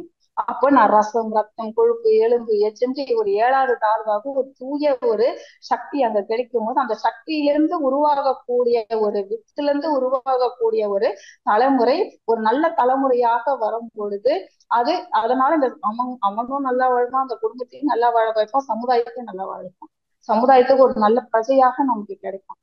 ஆனா அந்த 7வது சக்தியையே இன்னைக்கு கிருமி நாசினியாக ஆக்கி கொண்டிருக்கிறது இன்றைய மனித சமுதாயம். அப்போ இந்த சமுதாயத்துக்கு ஒரு நல்ல ஒரு நல்ல வித்து கிடைக்காம தேவையில்லாதது கிடைக்கும் பொழுது இந்த சமுதாயத்துல ஒரு நல்ல மனமுள்ள ஒரு எண்ணமுள்ள ஒரு சமுதாயம் எப்படி உருவாகும்? அதுல இருந்து ஒரு தேவையில்லாத எண்ணத்துல உருவாகக்கூடிய வித்துல இருந்து உருவாகக்கூடியவன் எல்லாம் மனித தன்மையோட வாழ்வானா இல்ல மிருக எண்ணத்தோட வாழ்வானா? எண்ணத்துக்கும் இதுக்கும் இருக்கு சம்பந்தம் நிறைய இருக்கு இல்லைங்களா? அப்போ நம்ம எந்த ஒரு தெய்வீகமான ஒரு கல்வியை அனைவரும் அனைத்து பெற்றோர்களுக்கும் இதுக்கு நிறைய பொறுப்பு இருக்கு. இந்த ஜீவ வித்து குழந்தையோடைய ஆற்றலை இந்த ஆன்மீகத்துல கூட பாருங்க, வள்ளலாறுல இருந்து எல்லாருமே இதோட பொக்கிஷத்தை நிறைய எடுத்து சொல்லியிருக்காங்க. நீ ஒரு கிணத்துல இருக்க தண்ணியை எடுக்காமலே இருந்தா என்னப்பா ஆகும்? அந்த கிணத்து தண்ணி பாழும் கிணறா கெட்டு போயிடும். இல்ல நிறைய எடுத்துட்டோம்னா என்ன ஆகும்? ட்ரை ஆயிடும். அப்ப அந்த ஜீவவித்துக்கு நம்ம உடம்புக்குள்ள இருக்க சேரக்கூடிய அந்த குழந்தை ஒரு நியாயமான முறையில் நாம ஒழுக்கமான முறையில் அதை செலவழிச்சும் ஆகணும். செலவழிக்காமலும் இருக்கவும் கூடாது, அதை ட்ரையாக ஆக்கவும் கூடாது என்ற ஒரு அவேர்னஸ் அவங்களுக்கு எடுத்து சொல்லணும். இந்த தெய்வீக கல்வியை பத்தி அவங்களுக்கு இந்த பாலுணர்வும் ஆன்மீகத்தை அவங்களுக்கு ஏற்றாப்படி நாம இதை கரெக்டா எடுத்து சொன்னோம். இப்ப என்கிட்ட ஒரு ஸ்டூடெண்ட் கேட்கும்போது நான் சொன்னேன் இல்லைங்களா, 15 நாளைக்கு ஒரு முறை தானா தானே சொல்லணும். அவங்ககிட்ட எடுத்து நாங்க சொன்னோம், 15 நாளைக்கு ஒரு முறை உனக்கு 60 வயசு வரைக்கும் வராது, வாழணும் 40 வயசு வரைக்கும் தான். அதுக்குள்ள நீ இது உன் உடம்புக்குள்ள இருந்ததா உன்னோட அறிவு அப்பதான் வேலை செய்யும். மூளையே உன்னோட அறிவாற்றலே அங்கதான் வேலை செய்யும். அதோட அவேர்னஸ அவங்களுக்கு எடுத்து சொல்லணும் நம்ம இல்லைங்களா? இதுல எந்த ஒரு ஒளிமுறைமோ தயக்கமோ நாம எடுத்து சொல்ல தெய்வீக கல்வி அடுத்த தலைமுறைக்கு கட்டாயம் எடுத்து சொல்ல வேண்டும். சாமி இதுக்கு ஒரு அழகா ஒரு கவி சொல்லியிருப்பார், வித்து அது அளவெடுத்தும் தூய்மை எய்த வேண்டும் அளவிற்கு உடல் உயிரும் தாங்கும். அது எந்த அளவுக்கு இருக்குதோ அந்த அளவுக்கு தான் இந்த உடலும் உயிரும் தாங்கி கொண்டு இருக்கிற சக்தி அது. சத்தான உயிர் அளவு நிறைந்திருந்தால் சரீரத்தில் ஜீவகாந்த ஆற்றல் ஓங்கும். சத்தான உயிர் அளவு நிறைந்திருந்தால் சரீரத்தில் ஜீவகாந்த ஆற்றல் ஓங்கும். சித்திருவாய் ஒளிர் ஜீவகாந்தம் ஓங்க செல்கள் அணு அடுக்குகளில் சீர் அமைத்து ஒத்தியங்கும் நோய் முதுமை மரணம் தள்ளி ஒதுங்கிவிடும் விரும்புங்கால் சமாதி கிட்டும். பாருங்க, வீடு பேர் அடையிற வரைக்கும் இருக்குது இந்த ஜீவருக்கு குழம்புல இருக்கிற ரகசியம். எவ்வளவு நம்ம அடுத்த ஜெனரேஷனுக்கு இந்த வாழ்க்கையில இங்க இருந்து சாதிச்சவங்களோட பத்தில எக்ஸாம்பிளா அவங்களுக்கு எடுத்து சொல்லணும். இவ்வளவு எல்லாம் அவங்க எல்லாம் சாதிச்சிருக்காங்கன்னா எப்படி சாதிச்சிருப்பாங்க, வாழக்கூடிய காலத்துல அவங்க எப்படி எந்த மாதிரி ஒரு வாழ்க்கை வாழ்ந்தாங்கன்னா இன்னைக்கு இவ்வளவு தூரம் சாதிச்சிருக்காங்கன்றதெல்லாம் எக்ஸாம்பிளாக அவங்களுக்கு எடுத்து சொல்லணும். நீ இது ஒரு தப்பான எண்ணம் நீ தப்பானவனும் கிடையாது, இதை செலவு பண்ணாமலும் இருக்கக்கூடாது. தீப பிரமாணம்ன்றதுல வள்ளலார் சொல்வார், இந்த உடல் ஒரு விளக்கு, அது ஊற்றக்கூடிய ரத்தம், இந்த ஊற்றக்கூடிய எண்ணெய் தான் ரத்தம், அது எரியக்கூடிய திரிதான் வித்து. அந்த வித்து நன்றாக எரிந்தாதான் உனக்குள்ள இருக்க ஆன்ம ஒளி சுடர் விட்டு எரியும் என்பார் தீப பிரமாணத்துல வள்ளலார் அவர்கள் சொல்றார். அப்போ அந்த வித்து நல்ல பிரகாசமா எரியணும்னா உன்னோட ஆன்ம விளக்கு. என்னோட ஆன்ம நான் என்னோட ஆன்ம பலம் பெறணும், அது ஒளி பெறணும், அது நல்ல என்னோட ஆன்ம ஜோதி எரியணும் சிறப்பாக அப்படின்னு பாத்தீங்கன்னா அந்த ஜோதி மிளிரணும் அப்படின்னாதான் என்னோட வாழ்வின் நோக்கத்தையும் அடைய முடியும். அது இறைநிலை அடையறதுன்றத பத்தி இல்ல, என் லைஃப நான் நின்று நல்லா சந்தோஷமா வாழ்றதே சரி, நான் வாழ்ந்து பிறரை வாழ வைக்கிறது. இப்ப சாஞ்சி இவ்வளவு பெரிய மகானாகி இவ்வளவு பெரிய ஒரு பொக்கிஷமான தத்துவங்களை நம்ம கொடுத்து உலக அமைதி வரைக்கும் இவ்வளவு பெரிய விஷயத்தெல்லாம் நம்ம கொடுத்துருக்கிறாரு. ஒரு நாளைக்கு 1 மணி நேரம் கூட அவர் சரியா தூங்கல அப்படின்றாங்கன்னா அவரு உடம்புல எந்த ஒரு விஷயம் ஸ்ட்ராங்கா இருந்தா இவ்வளவு பெரிய சாதனை அவர் படைச்சிருப்பார். இந்த நூற்றாண்டில் வாழ்ந்த இணையற்ற மகான் அவரு. மனமளக்கலை என்ற ஒரு போதனை மார்க்கத்தை கொடுக்கல, ஒரு சாதனை மார்க்கத்தை வித்துட்ட அந்த மகான் அவருக்குள்ள இருக்க வித்தை எப்படி வச்சிருந்தா, எவ்வளவு குவாலிட்டியாவும் குவான்டிட்டியாவும் வச்சிருந்தா, அவர் ஒரு எண்ணத்துக்கு எவ்வளவு ஒரு பிரதிபலம் இருந்தா, அவர் உடல் சக்தி எவ்வளவு நல்லா இருந்திருக்குது, அவருடைய மனசக்தி எவ்வளவு நல்லா இருந்திருக்கு, அவர் எண்ணத்துக்கு எவ்வளவு வலிமை இருந்திருந்தா இன்னைக்கு உலகம் முழுக்க இந்த கலையை கொண்டு சேர்க்கிற அளவுக்கு ஒரு பவர் இருந்திருக்கும்னு பாருங்க. அப்ப அந்த சக்தியை எப்படி வச்சு கட்டி காத்திருப்பாருன்றத பாருங்க. அவர் வாழ்க்கையே அவர் வாழ்ந்தார், நன்றாக வாழ்ந்தார், அவரும் வாழ்ந்தார், பிறரையும் வாழ வைத்தார். அப்படி ஒரு உன்னதமான ஒரு வாழ்க்கையை நாமும் வாழ்வோம். இந்த ஒரு தெய்வீக கல்வியை பற்றி நம்ம அனைவருமே அடுத்த தலைமுறைக்கு எடுத்து சொல்வோம். அதை நம் வீட்டிலிருந்து நாம் அதை கொண்டு வருவோம் என்று சொல்லி இது ஒரு அரியத ஒரு வாய்ப்பை எனக்கு வழங்கிய அனைத்து நல்ல அன்பு உள்ளங்களுக்கும் நன்றி கூறி, இணையதளத்தில் இணைந்த உங்களுக்கும் என்னுடைய வாழ்த்துக்களின் நன்றிகளை கூறி இந்த சிறிய சிந்தனை இதோடு நிறைவு செய்து கொள்கிறேன். வாழ்க வளமுடன், வாழ்க வளமுடன், வாழ்க வளமுடன். அற்புதமான இந்த ஒரு தெய்வீக கல்வியை உரைப்பதற்கு இந்த நேரத்தை நான் சொல்லணும்னு நினைக்கிறது, இந்த குறிப்பிட்ட நேரத்துக்குள்ள நம்ம சொல்லணும்னு நினைக்கிறது என்னுடைய பேராசை என்றே நான் சொல்லலாம். ஏன்னா இத பத்தி எடுத்துரைக்கிறதுக்கு இந்த நேரம் கூட பத்தாது. ஆனா எவ்வளவு பெரிய பேராசிரியர்களா இதை பத்தி உங்களுக்கு நிறையவே இதை எடுத்து சொல்லியிருக்கிறாங்க. காயக்கல்பம் என்ற அரியதொரு கலை மூலமும் நிறைய பேராசிரியர் மக்கள் இதை நமக்கு எடுத்து சொல்லியிருக்கிறாங்க. இதோட அவேர்னஸ் நமக்கு இன்னும் தெரியணும், நாம இதை நம்ம குடும்பத்திலிருந்து ஆரம்பிக்கணும் என்பதை பத்தி தான் இன்றைய சிந்தனையில் நான் விளக்கி சொல்லியிருக்கிறேன். நன்றியும் கூறுகிறேன். வாழ்க வளம். நாம் தற்போது கேள்வி பதில் நிகழ்ச்சிக்கு செல்ல இருக்கின்றோம். அம்மா, கேள்வி பதில் நிகழ்ச்சிக்கு செல்லலாங்க அம்மா. வாழ்க வளமுடன். ஓகேப்பா, வாழ்க வளமுடன். வாழ்க வளமுடன். முதல் அன்பராக TS ராஜாராமன் ஐயா, வாழ்க வளமுடன். வாழ்க வளமுடன். வாழ்க வளமுடன் ஐயா. மஞ்சுளா தேவி அம்மா, காலை வணக்கம். ஐயாவா ஐயா, வாழ்க வளமுடன். நன்றிங்க நன்றிங்க. சாரிங்க, நல்லா இருக்குமா, அருமையான கருத்துரை கொடுத்தீங்க. இது ஒரு சென்சிட்டிவ் இஷ்யூ. ஆண் பேராசிரியர்களே எடுக்கிறதுக்கு சங்கோஜப்பட வேண்டிய சப்ஜெக்டை ஒரு பெண் பேராசிரியர் எவ்வளவு கிளியரா அடிச்சுவீங்க. சந்தோஷமா எனக்கு. நல்ல ஒரு தெய்வீக கல்விங்கிற பேர்ல பல அரிய விஷயங்கள்லாம் எடுத்து கொடுத்தீங்க. ரொம்ப சந்தோஷமா இருந்தது, பயனுள்ளதா இருந்தது. எனக்கு 2 கேள்விகள் இருக்குமா. தயவு செய்து கொஞ்சம் பதில் கொடுக்குவோம். ஒன்று, இது என்னன்னு சொன்னால், இப்ப வந்து நாம் சாப்பிடும் உணவு தான் 7வது தாதுவாக அதை வந்து அந்த இந்த சக்தியாக போறதுன்னு சொல்றோம். நம்ம மூளையில போய் சேமிக்கிறது. அது பருவ வயதான பிறகு முதுகுத்தண்டு வழியா கீழே இறங்கி பால் சுரப்பில தங்கிடுது. இப்ப பால் சுரப்பில தங்கக்கூடிய அந்த விந்து நாதமும் அந்த ஜீவத்து குழம்பும் ஒன்றா? இதுக்கு பதில். ஒன்றுதாங்கய்யா. ஆ ஆ இது அந்த ஜீவ வித்து குழம்புலதான் விந்து சக்தி ரெண்டும் ஒன்றுதாங்கய்யா. வேற வேறெல்லாம் எதுவும் கிடையாது, ரெண்டுமே ஒன்றுதான். எனக்கு தெரிஞ்சு அது ரெண்டும் ஒன்றுதான். நான் கேள்விப்பட்டதான். சரி, இப்போ 2வது கேள்விக்கு போலாம். இப்போ இந்த இந்த பால் சுரப்பில் இருக்கிற அந்த அந்த சுரப்பி நீரை தான் நம்ம வந்து காய்கள் பயிற்சி மூலமாக அதை கடந்து அதை லேசாக இறைத்துகளாக மாற்றி ஓஜஸ் மூச்சு வழியா முதுகுத்தன் வழியா மேலே இழுக்கிறோம். நம்ம இழுத்து இந்த மூளையோட சேர்த்து விட்டுடுறோம். அப்ப ஏற்கனவே மூளையில ஜீவத்து குழம்புல இறைத்துகள் இருக்கும்பொழுது அதையும் கீழே இறங்கி வரணும், அங்கேயே இருக்கலாமே. ஐயா, அதுக்கு ஒரு கெப்பாசிட்டி வெயிட் ஆக ஆக புவியீர்ப்பு சக்தி மூலமாக அதிகமாக இருக்கக்கூடிய எக்ஸஸா இருக்கிறது முதுகு தண்டு வழியா கீழே வந்துடுது. புரியுதுங்களா? மனிதர்களுடைய எக்ஸஸா இருக்கிறது அதிகமா இருக்கிறது முதுகு தண்டு வழியாக கீழே இறங்கி வருது.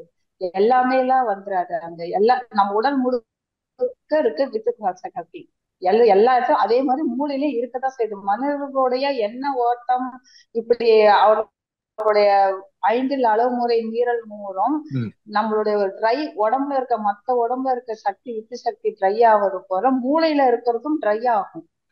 அப்ப அவனோட அறிவின் பலம் கூட அங்க குறையறது அங்க.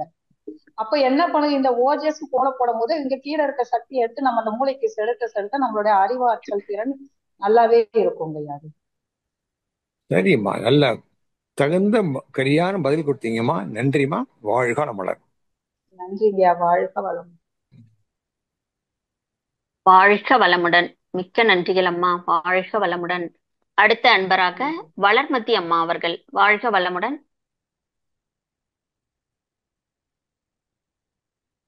வளர்மதி அம்மா கேக்குதுங்களாம்மா? கேக்குதுங்கம்மா, பேசுங்க அம்மா. வாழ்க வளமுடன். நல்லா இருக்கீங்களாம்மா?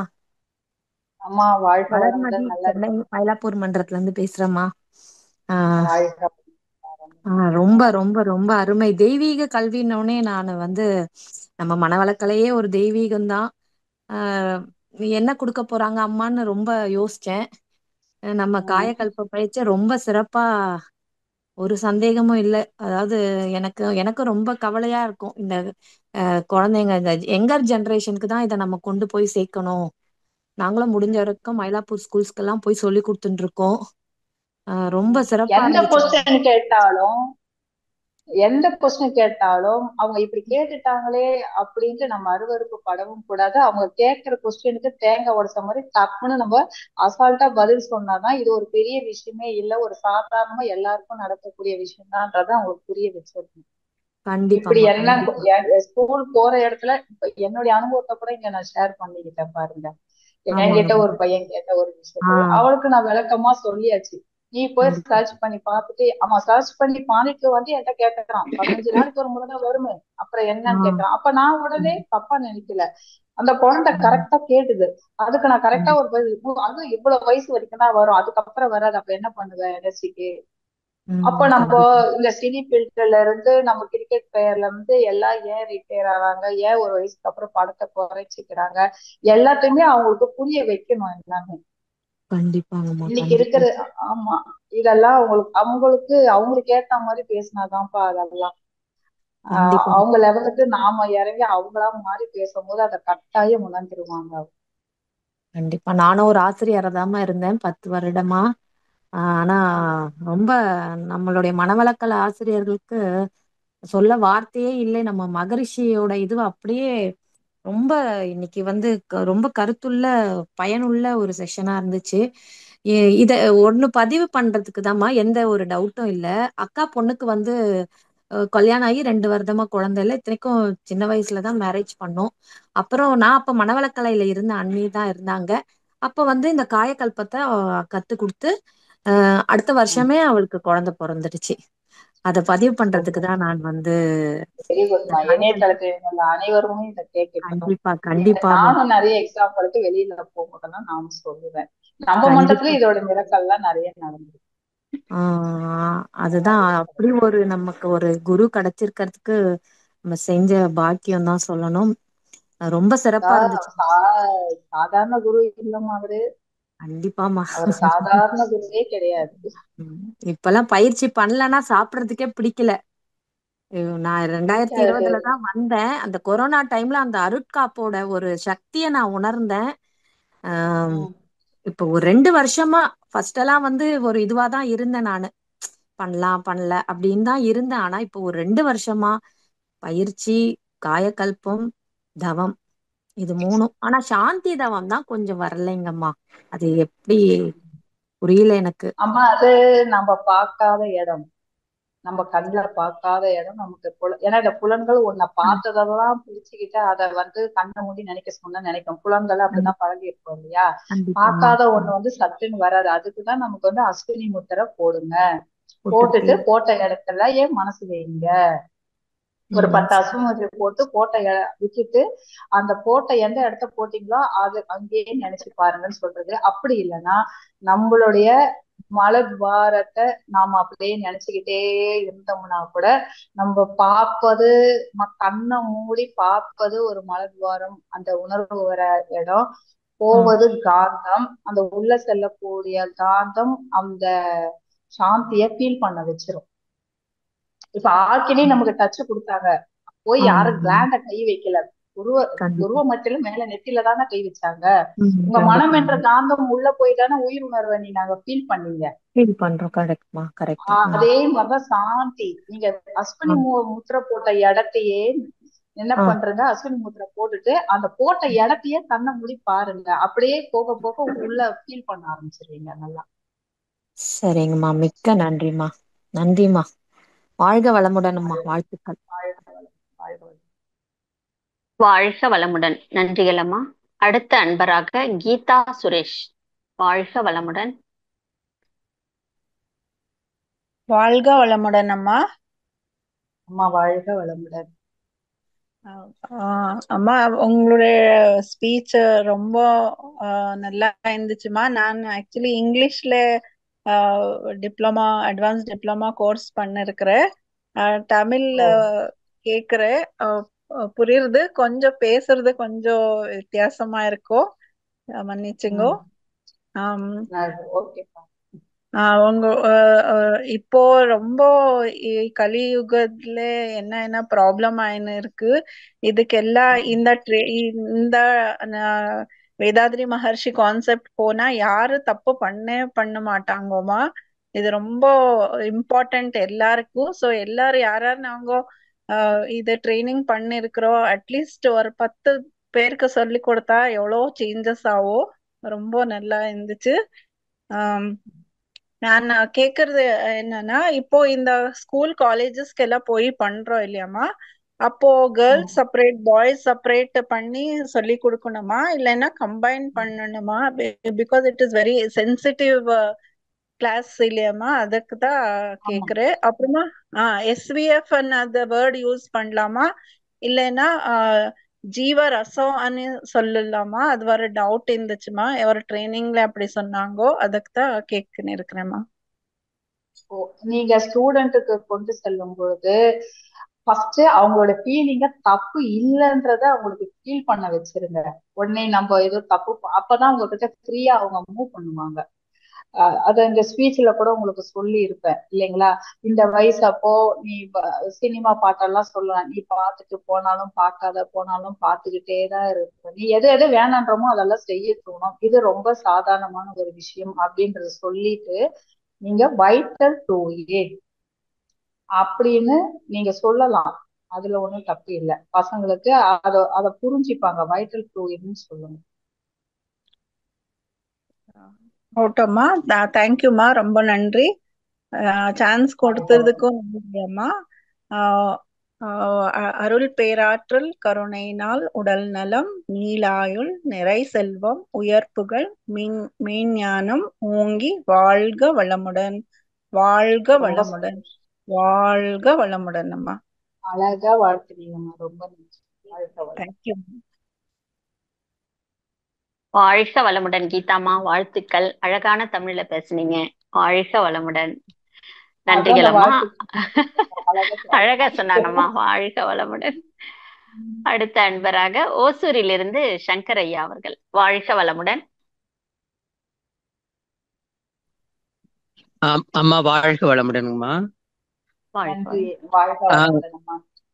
வாழ்க வளமுடனுங்கம்மா. ஒசூர்ல இருந்து சங்கர் பேசுறேங்கம்மா. வாழ்க வளமுடன். ரொம்ப மிகவும் சிறப்புங்கம்மா. இன்றைய காலகட்டத்துக்கு இந்த காயகல்பத்தினுடைய சிறப்பை ஒரு நல்ல அற்புதமான ஒரு தலைப்பா தெய்வீக கல்வி என்று பெயர் வைத்து ஏன்னா இன்னைக்கு மிக மிக அவசியமானது. நம்ம பள்ளி கல்லூரிகளுக்கெல்லாம் கூட மாணவர்களுக்கு இந்த இது வந்து சொல்லித்தரோம். ஆனா நம்மளோட பிள்ளைகளுக்கு நம்ம சொல்லி தர்றது நிறைய ஆசிரியர்களை கூட நம்ம சொல்லி கொடுக்காம இருக்கிறோம். இன்னைக்கு நீங்க சொன்னதன் மூலமா எல்லாருக்கும் ஒரு அவேர்னஸ் கண்டிப்பா வந்திருக்கும். எல்லா ஆசிரியர்களும் நம்மளோட பிள்ளைகளுக்கும் இந்த கல்வியை வந்து நம்ம கண்டிப்பா உணர்த்தணுங்கிறது நல்ல ஒரு விழிப்பு நிலையை கொடுத்தீங்க. மிகவும் சிறப்பா இருந்ததுங்கம்மா. ரொம்ப நன்றிங்கம்மா. எல்லாரும் இதை வந்து கண்டிப்பா கொண்டு செல்வதற்கு நம்ம எல்லாரும் முயற்சி எடுப்போம்மா. நன்றிங்கம்மா. நன்றி. வாழ்க வளமுடன். வாழ்க வளமுடன். வாழ்க வளமுடன். வாழ்க வளமுடன். நன்றிகள் அம்மா. வாழ்க வளமுடன். அன்பர்கள், இன்றைய தலைப்பான தெய்வீக கல்வி, இந்த தலைப்பை ஒட்டி கேள்விகள் ஐயங்கள் ஏதாவது இருந்தா அம்மா கிட்ட கேட்டு நம்ம பயன்பெறலாம். வாழ்க வளமுடன். அடுத்த அன்பராக ஸ்ரீலதா அவர்கள். வாழ்க வளமுடன். அம்மா வாழ்க வளமுடன்மா. அம்மா வாழ்க வளமுடன். அம்மா இன்னைக்கு உங்களுடைய உரை ரொம்ப சிறப்பு மிக்கதா இருந்தது. எங்களை போன்ற தாய்மார்களுக்கு இது ரொம்பவுமே யூஸ்ஃபுல்லா இருந்ததுங்கம்மா. குழந்தை வளர்ப்புங்கிறது இன்னைக்கு ரொம்ப சேலஞ்சான ஒரு விஷயமா தான் இருக்கு. அன்னைக்கு நம்ம வளர்ந்த அந்த காலகட்டங்கள்ல வந்து பெற்றோர்கள் வந்து என்ன இது பண்ணாலும் ஒபீடியன்டான ஒரு விஷயத்தோட போயிட்டே இருந்தோம். ஆனா இன்னைக்கு நிறைய கேள்விகள் வந்து வருது. அவங்கள்ட்ட என்ன பதில் சொல்றதுன்றதெல்லாமே வந்து சேலஞ்சாதாம்மா இருக்கு. இப்ப சமீபத்துல என்னோட வீட்டுல ஒரு நடந்த விஷயம்மா. கொஞ்ச நாளைக்கு முன்னாடி வீட்டுல வந்து தம்பி 8th ஸ்டாண்டர்ட் படிக்கிறாங்க. அவங்களுடைய சைக்கிள் வந்து காணாம போயிடுச்சுங்கம்மா. வீட்டுக்குள்ள வந்தேதான் எடுத்துட்டு போயிருக்காங்க. வெளியில வெராண்டால நிக்க வச்சிருந்த சைக்கிளை. அத வந்து அது அவங்களுக்கு திரும்ப கிடைக்கணும்னு அவங்க ஆசைப்படுறாங்க. என்னோட பார்வையில இருந்து நான் என்ன நினைக்கிறேன் அப்படின்னா, ஏதோ ஒரு இது வந்து நம்மள்ட்ட இருந்து போகுதுன்னா சரி இருக்கட்டும், அது நல்ல விஷயமா தான் இருக்கும். இதை விட இன்னொன்னு பெட்டரா கிடைக்கும்ன்ற ஒரு கான்செப்டை நான் வந்து என் தம்பிக்குள்ள விதைக்கணும்னு முயற்சி பண்றேங்கம்மா. ஆனா அவங்க என்ன நினைக்கிறாங்கன்னா, இப்படி எனக்கும் சில நேரம் பயம் வருது. இப்படி எல்லாத்தையும் போகுதுன்னு விடும்போது அவங்களுக்கு ஒரு அலட்சியமான மனப்பான்மை வந்துருமா அப்படிங்கறதுமா. இப்ப இத நம்முடைய வேதாத்திரியத்தின் வழியா எப்படி நான் வந்து இவங்களுக்கு இத இல்ல இப்படி ஒரு அலட்சிய போக்கோட இருக்காம வேணுங்கிற விஷயத்துக்கு நீ வந்து போராடி ஆகணும் அப்படிங்கறத நான் எப்படிங்கம்மா அவங்களுக்கு உணர்த்துறது? அதாவது நீங்க சொன்ன மாதிரி இது இப்படியே போகுது அப்படின்னு எல்லாம் நம்ம அப்படி விட முடியாது. நம்மளுடைய செயல் இருக்கு பாருங்க, நம்மளுடைய முயற்சி ஒண்ணு வேணும்ப்பா. நம்ம முயற்சியே பண்ணாம போனா போயிட்டு போகுதுப்பா, அது ஏதோ நம்மளோட கெட்டது போச்சு அப்படின்னு எடுத்தோன்னே சொல்லாம நம்மளுடைய முழு முயற்சி நம்ம இறங்கணும். அது கிடைக்கிறதுக்கான என்ன வழிமுறையோ நம்மளுடைய முயற்சியை எல்லாம் பண்ணணும். அந்த முயற்சி வந்து நமக்கு கை கொடுக்காத அப்பவும் அதுக்கு கிடைக்கலன்னாக்கா அப்ப வந்து நீங்க இந்த வார்த்தைய விடுப்பா, இன்னொரு வாட்டி நம்ம அறியாமையில ஒரு தப்பு, ஏன்னா அவேர்னஸா இருந்தது ஒண்ணு, அது ஒரு அறியாமல் இருக்கும். இனிமேலாவது அலட்சியம் இல்லாம நம்ம ஒரு அவேர்னஸோட இருக்கணும் அப்படின்றத நம்ம புரிய வைக்கணும். இன்னொரு ஒரு பொருள் நம்மளை விட்டுட்டு தொலைஞ்சு போகாம ஒரு அவேர்னஸோட நம்ம இருக்கணும் என்பதை பத்தி அவங்க கிட்ட நம்ம அதை அப்படி சொல்லணும். போனா போதும்னு கண்டிப்பாங்க. எல்லாம் அப்படி சொல்லக்கூடாது. நம்மளோட முயற்சி எல்லாத்தையும் பண்ணிருக்கணும். அதுக்கு அதை தேடுறது, எங்க போனா கிடைக்கும், யாருக்கிட்ட சொன்னா, எல்லா முயற்சியும் பண்ணி பார்த்துக்கணும். நாங்க பண்ணி பார்த்துட்டு அதுக்கு கிடைக்கலனாக்கா அப்ப வந்து இதுதான்டா நம்ம வாழ்க்கையில பாடம். இனிமேல் வந்து நம்மளோட அலட்சியத்தினாலதான் இது போச்சு. அப்ப லைஃப்ல பாரு, இது ஒரு சின்னது, இது போனா பரவாயில்ல, ஆனா அலட்சியத்தினால பெரிய பெரிய இழப்பு வந்துச்சுன்னா அதை நம்ம ஈடுகட்ட முடியாது. அப்படின்ற ஒரு அவேர்னஸ் அவங்ககிட்ட சொல்லி, அவேர்னஸ் பத்தி நம்மளோட அலட்சியத்தை பத்தி, இந்த அலட்சியத்துல நம்ம இப்படியே விட்டோம்னா பெருசு பெருசா நாளைக்கு போனா அதை ஈடுகட்ட முடியாது. அதனால அலட்சியத்தோட மேன்மை, அதனால அலட்சியம் இருந்தாக்கா அது எவ்வளவு பெரிய பாதிப்பை கொடுக்கும்ன்றத சொல்லி இன்னொரு முறை இது மாதிரி ஒண்ணு நம்மளை விட்டு போகாம இருக்க நம்ம அவேர்னஸோடு இருக்கும் என்பதை அவங்களுக்கு புரிய வைக்கலாம். அம்மா நீங்க சொன்ன மாதிரி நிறைய அடுத்தடுத்து முயற்சி பண்ணோம்மா. அதை தேடுறதுக்கு முதல்ல ஸ்டேஷன்ல போய் கம்ப்ளைண்ட் பண்ணதுக்கு அவங்க வந்து இந்த கம்ப்ளைண்ட்டை எடுத்துக்கவே மாட்டேன்ட்டாங்க. சைக்கிள் எல்லாம் காணா போச்சுன்னு நீங்க வந்து சின்ன சின்ன விஷயமெல்லாம் வந்து எங்களால ஹேண்டில் பண்ண முடியாது. அப்போ வந்து நீங்க இனிமேல் என்ன பண்ணணும்னா, கிடைக்கலனாக்கா இனிமேல் நம்மளை விட்டு எதுவும் ஒரு பொருள் போயிடக்கூடாதுன்னு என்ற ஒரு அவேர்னஸோட நம்ம இருக்கணும். வாழ்க்கையில இது ஒரு பாடம், இறைநிலை நமக்கு ஒரு பாடம் கொடுத்துருக்கு. நீ அலட்சியத்தோட இருந்தா நாளைக்கு பெருசு பெருசா நம்மளை விட்டு போயிடும்டா. இது ஒரு இறைநிலை நமக்கு ஒரு பாடத்தை சொல்லி கொடுத்துருக்கு. ஆனா அப்படின்றத அவங்க புரிய வைங்க. இன்னொரு வாட்டி இது மாதிரி எதுவும் போகாம இருக்கிறதுக்கு நம்ம ரொம்ப அவேர்னஸா இருக்கணும், அலட்சியம் இருக்கக்கூடாதுன்றத புரிய வைங்க. இப்ப இது உங்களுக்கு ஒரு பாடம் தானே. இப்ப எவ்வளவு அவேர்னஸ் வந்துட்டீங்க நீங்க. ஆமாங்கம்மா, அதான் நான் ஏதாவது போக விடுவீங்களா? இனிமேல் ஏதாவது ஒண்ணு தொலைய விடுவீங்களா நீங்க? இல்லங்கம்மா, கண்டிப்பா விட மாட்டோம். எவ்வளவு அவேர்னஸ் வந்துட்டீங்க. இது ஒரு பாடம், இறைநிலை நமக்கு கொடுத்த பாடமா அதுதாங்கம்மா சொல்லியிருக்கேன். ஆனா அவங்க சில விஷயங்களை கேட்கும் போது எனக்கு அதுக்கு பதில் சொல்ல தெரியல. நான் சொன்னேன், இது நம்மளுடைய கேர்லெஸ்னாலதான் தம்பி, இது நம்மளை விட்டு போயிடுக்கு. இனி வந்து இந்த மாதிரியான கேர்லெஸ் விஷயங்களை வந்து நம்ம வந்து கையாளும் போது எங்க லைஃப்ல எல்லாம் கூட நிறைய நடந்திருக்குப்பா இந்த மாதிரி. அப்போ எங்களோட அலட்சிய போக்கு இது ஒரு காரணம் என்பதை நாங்க உணர்ந்து இன்னொரு முறை அந்த தவறு நடக்காம இருக்கிறதுக்கு நாங்க விழிப்புணர்வோட இருந்ததால நிறைய காப்பாற்றப்பட்டிருக்கோம். இதெல்லாம் வாழ்க்கை இறைநிலை நமக்கு கொடுக்குற பாடம். நான் இந்த விஷயத்த நான் எப்படி பார்த்தேன்னாங்கம்மா, இது வந்து தம்பிக்குள்ள வந்து ஒரு வேதாத்திரியத்தை இன்னும் ஆழமா கொண்டு போறதுக்கு எனக்கு ஒரு ஸ்கோப்பா இருக்கும் அப்படின்னு நான் நம்பினேங்கம்மா. அதனால வந்துட்டு நான் வந்து வாழ்க வளமுடன் சொல்ல சொல்லி சொன்னேங்கம்மா. அவங்கள அந்த சிசிடிவி கேமரால அந்த ஃபுட்டேஜை எடுத்துட்டோம். அவங்கள பார்த்து, தம்பி இவங்களை நீ நினைச்சு வாழ்க வளமுடன்னு சொன்னேன்னா தன்னால வந்து அவங்க மனசு மாறுவாங்க தம்பி. இன்னைக்கு இல்லைனாலும் என்னைக்காவது ஒரு நாள் வந்து உன் சைக்கிளை கொண்டு வந்து அவங்க கொடுத்துருவாங்க அப்படின்ற மாதிரி நம்பிக்கை கொடுங்க. அது இல்லைன்னா கூட இறைநிலை யார் மூலியமாவது இதை விட பெஸ்டா உனக்கு வேற ஏதாவது ஒண்ணு கிடைக்க வைக்கும், கட்டாயம் கிடைக்க வைக்கும். சரிங்கம்மா. அப்ப நான் போன இதெல்லாம் நம்ம அவனுக்கு புரிய வைக்கிற விஷயம் இல்லப்பா, இதுதான் உண்மை. உண்மை. ஆனா இன்னைக்கு இருக்கிற அவங்க குழந்தைங்க எல்லாம் சட்டுன்னு ஏத்துக்க மாட்டேங்கிறாங்கம்மா நம்ம சொல்ற விஷயம். அது கட்டாயம் நம்ம லைஃப்ல கட்டாயம் அது நடக்கும் போது அந்த நேரம் சொல்லுங்க, புடிச்சுப்பாங்க. பாத்தியா உனக்கு அது போச்சு, நான் வாழ்க்கை சொன்னேன், அதுக்கு பதில் பாத்தியா அப்புறம் உனக்கு இதுக்கு பதில் வேற ஒண்ணு பெருசா உனக்கு இப்படி வந்து வாங்கி கொடுத்துருக்காரு பாத்தியா, இதுதான் அப்படின்னு அந்த நேரம் பார்த்து நீங்க சொன்னீங்கன்னா புடிச்சுப்பாங்க. அவங்க கஷ்டத்துல இருக்கும்போது சொன்னா அதை நம்ப மாட்டாங்கதான். சரிங்கம்மா. ஆனா நான் வாழ்த்து சொல்லிட்டு இருக்கேங்கம்மா, அவங்களுக்கு வாழ்த்து சொல்லிட்டு இருக்கேன். ஆனா என்கிட்ட கேட்டாங்க, தவம் செஞ்சுட்டு வாழ்த்துனாதானே? 8th standard தாங்கம்மா. நான் இதுல 4 வருஷமா இருக்கேன். அதனால கொஞ்சம் அவங்களுக்கு இதுல இருக்கு, எண்ணம் இருக்கு. ஆனா அப்ப கேட்டாங்க, நீங்க தவம் பண்ணிட்டு வாழ்த்துனாதானே ரொம்ப இதா இருக்கும், சீக்கிரமா கிடைக்கும்னு சொல்லுவீங்க.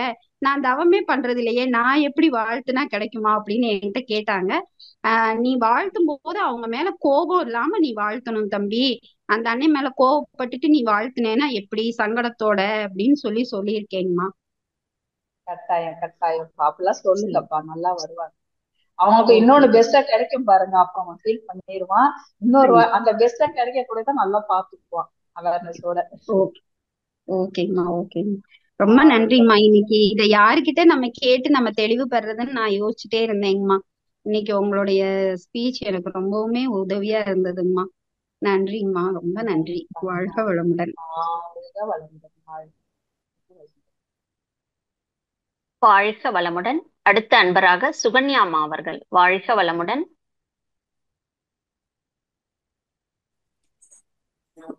வாழ்க வளமுடன் அம்மா. அம்மா வாழ்க வளமுடன். நல்லா இருக்கீங்களாம்மா? அம்மா நல்லா இருக்கேன்ப்பா, நல்லா இருக்கேன். வாழ்க வளமுடன். ஆசான் அருட்தந்தை அம்மா புண்ணியத்துல நல்லா ரொம்ப நன்றிம்மா. வாழ்க வளமுடன். அம்மா, குழந்தைகளுக்கு எத்தனை வயசுல நம்ம காயகல்பமா இன்ட்ரடியூஸ் பண்ணலாமா? 14 இயர்ஸ்ப்பா. எல்லா புக்லயும் போட்டுருங்க 14 வயசுல இருந்து கொடுக்கலாம். 14 வயசு. ஆனா சின்ன இப்ப இருக்க குழந்தைங்க எல்லாம் பசங்க எல்லாம் பெரியவங்க ஆயிடுறாங்க சில இடத்துல. இதுக்கு காரணம் கூட கால சீதோஷணமும் ஒரு காரணம். மனிதரோட எண்ண அலைதான் அதுவும். கால சீதோஷணம் அப்படி மாறினது, அதான் 5 அலமுறையில எண்ணமும் வர்றது. ரெண்டாவது, அவங்க பார்க்கக்கூடிய சில காட்சிகள்னால அவங்க உடம்பு ஆகிற சூடுனால வித்து சக்தி சீக்கிரம் இறங்கும் பொழுதும் சீக்கிரமா ஆறதுக்கான இதுவும் இருக்கு. மூணாவது உணவு. 3 காரணம் இருக்கு. அதனாலதான் இன்னைக்கு சீக்கிரம் இதுவாகிறது. அப்படி இருக்கிறவங்க கூட அவங்க ஏஜ் அட்டெண்ட் பண்ண அந்த 1 வருஷம் விட்டுட்டுதான் காயகல்ப கிளாஸ்க்கு வரணும். 1 வருஷம் கழிச்சு. ஆண் குழந்தைகளுமா? ஆண் குழந்தைகளுக்கு 14 வயசு தான் காயகல்பம். அது 14 தான்ப்பா. அப்படி ரொம்ப மெச்சூர்டா தெரிஞ்சா கூட 14 வயசுதான். ஏன்னா நம்ம சொல்ற விஷயம் அவங்க மூளை ஏத்துக்கணும் இல்லையா? உடற்பயிற்சி வந்து உடற்பயிற்சி 8 வயசுல இருந்தே கொடுக்கலாம்ப்பா. 8 வயசுக்கு மேல 8 வயசுக்கு மேல இருந்தே எல்லா உடற்பயிற்சியுமே செய்யலாம். அது மட்டும் ஆசனாசும் உடற்பயிற்சியும். ஆனா ரொம்ப மெச்சூர்டா தான் அவங்க கொஸ்டின்ஸ் எல்லாம் கேக்குறாங்க. 10 வயசுக்கு மேலனாலுமே அவங்க கேட்டா தயவு செய்து நீங்க கூச்சப்படாம பதில் சொல்லுங்கப்பா. அப்ப நீங்க தைரியமா இப்படி ஒரு விஷயத்த நீங்க சொல்லும் போதுதான் இது ஒண்ணுமே இல்லை அப்படின்ற மாதிரி எல்லாத்தையும் உங்ககிட்ட ஷேர் பண்றது அதெல்லாம் இருப்பாங்க. அவங்களும் இதை தேடி வேற யாருக்கிட்டையும் போகாம உங்ககிட்டயும் ஷேர் பண்ணுவாங்க. நீங்களும் தைரியமா சொல்லும் போது அப்படியே நம்ம இதெல்லாம் பேசக்கூடாது அப்படி இப்படின்னாக்கா அதை தேடி அந்த அந்த ஜீவன் என்ன பண்ணும்? இன்னொருத்தரை தேடி அலையும், இல்ல அதை வேற எங்க பாக்குறதுனாலையும். அப்ப அதை தப்பான ஒண்ணை பாக்குறதுக்கு நாமளே ஒரு வழிகாட்டுதல் பண்ணிடுவோம். டக்குன்னு நம்மளே எடுத்து சொல்லிடணும். அதை எப்படி சொல்லணுமோ அந்த மாதிரி. இப்ப நான் ஸ்பீச்ல இப்ப சாமிஜி ஸ்பீச்ல சொன்னது அதுதான். அவங்களுக்கு ஏத்த மாதிரி அழகா சொல்லுவாங்க.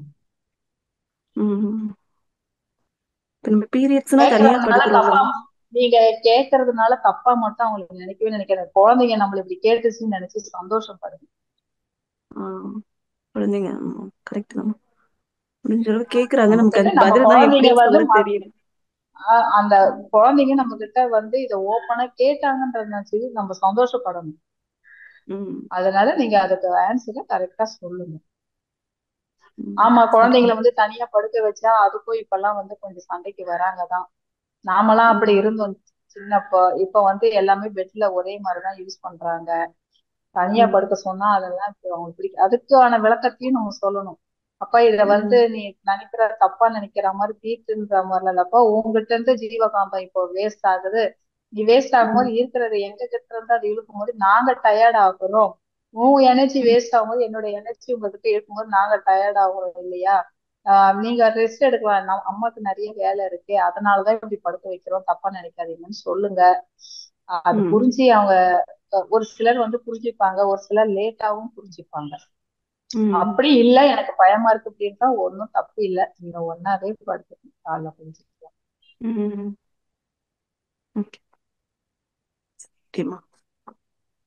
சரிம்மா, ரொம்ப நன்றிம்மா. வாழ்க வளமுடன்.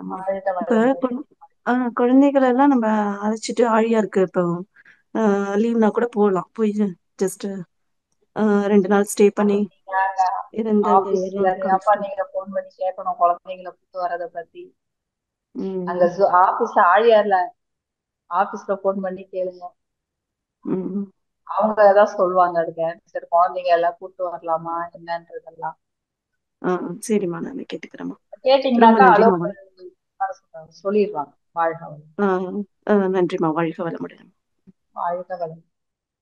வாழ்க வளமுடன். அடுத்த அன்பராக சாம்சங் SM வாழ்க வளமுடன்.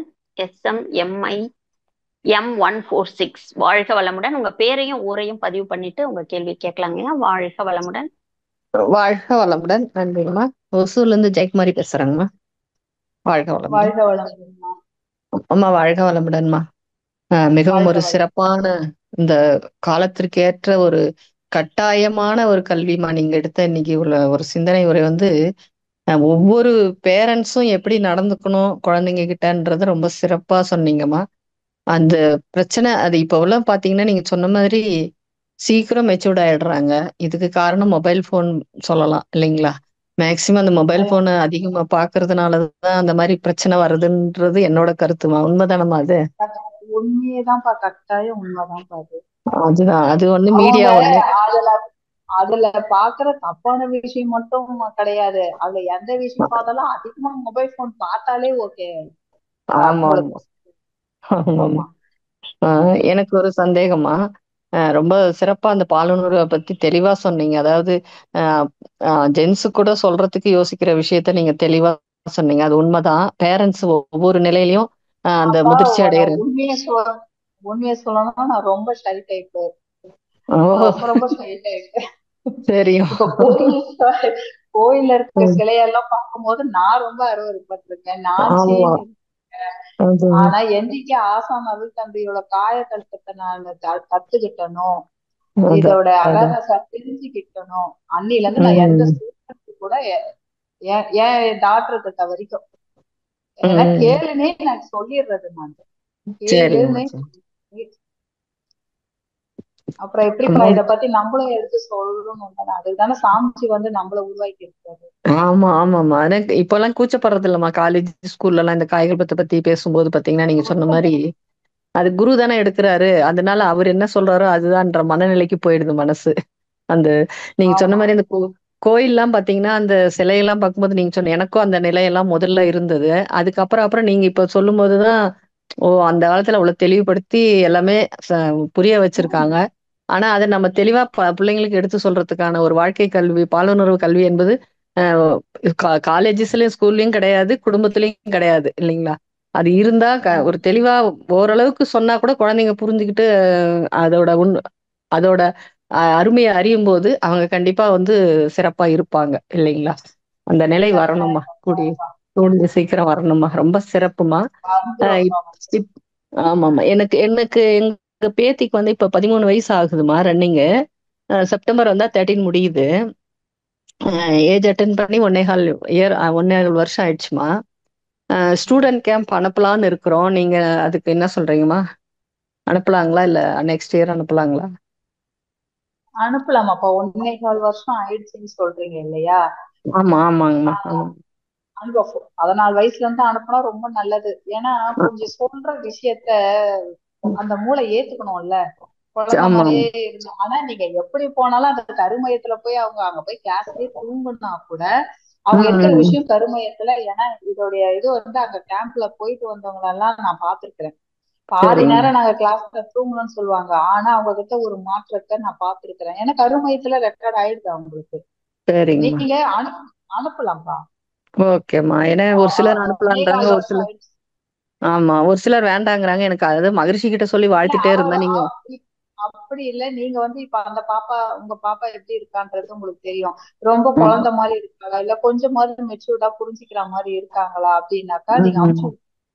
சரிங்கம்மா. ஆனா புரிஞ்சுக்கிறாமா, எல்லாமே புரிஞ்சுக்கிறா. சோம்பேறித்தனம் அதிகமா இருக்கு. பாத்தீங்கன்னா என்ன அது வயசுல அந்த வளர்ச்சி பாத்தீங்கன்னா 13 இயர்ஸ் சொல்ல முடியாது. காலேஜ் படிக்கிற புள்ள மாதிரி இருக்கு ஹைட் எல்லாம். அவங்க அப்பா அம்மா 2 பேருமே ஹைட்டு. நல்லா உடம்பு நல்லா இருக்கு. சரி அதை அவளையும் கேட்டேன். நான் போறேன் ஆலியாருக்கு போறேன், எனக்கு ரொம்ப விருப்பம் அப்படின்னு தான் சொன்னா. சரி அதனால அனுப்பி விட்டுருக்கோம். அதாம்மா. ரொம்ப நன்றிங்கம்மா. உங்களுடைய சிந்தனை உரை ரொம்ப சிறப்பு. இறையர்களும் குருவர்களும் என்றென்றும் நீங்களும் உங்கள் அன்பு குடும்பத்திற்கும் துணை புரியட்டுமா. வாழ்க வளமுடன். நன்றிங்கம்மா. வாழ்க வளம். வாழ்க வளமுடன். அடுத்த அன்பராக சாந்தி கண்ணன் அம்மா அவர்கள். வாழ்க வளமுடன்.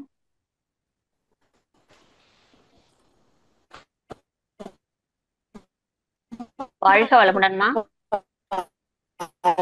Voice break ஆகுதுங்கம்மா. வாழ்க வளமுடன். வாழ்க வளமுடன். பேசுங்கம்மா. அம்மா மஞ்சளாமா, என்னோட பொண்ணுக்கு வந்து 14 வயசு நடந்துட்டு இருக்கு. அவளுக்கு வந்து நான் காயகல்பமும் கொடுத்துட்டேன். அவ வந்து செய்யறதே இல்ல.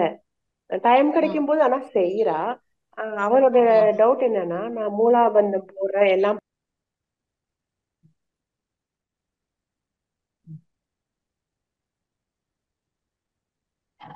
அது வந்து போகுமானா இவங்க கரெக்டா ஞாபகம் வச்சு பண்ணோம்னா இப்ப நமக்கு தெரியுது இல்லைங்களா, நம்ம மூலபந்தம் போடும் போதே ஆக்கினை தலையில இருக்க நரம்பு இழுக்கிறது நமக்கே தெரியும்.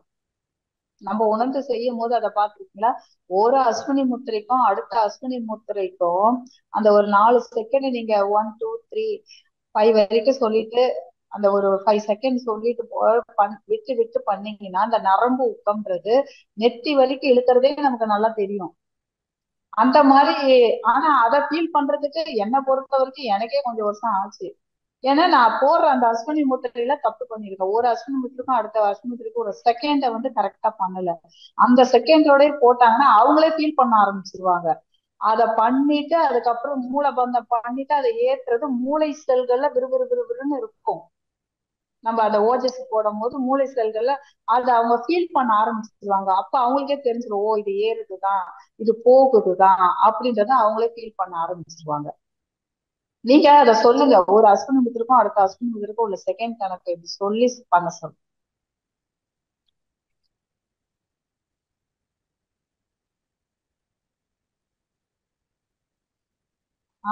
அதுக்கப்புறம் கொஞ்ச நாள்ல ஃபீல் பண்ணுங்க.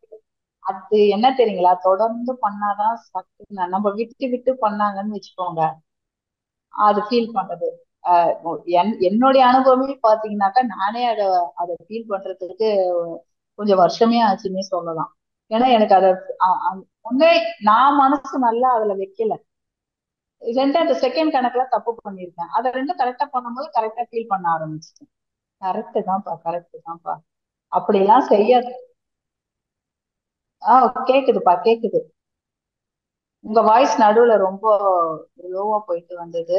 ஆனா நீங்க ஸ்கூல்ல நீங்க உங்க உங்க குழந்தைக்கு நீங்க பண்ண அட்வைஸ் கரெக்டான அட்வைஸ் தான், நல்ல அட்வைஸ்.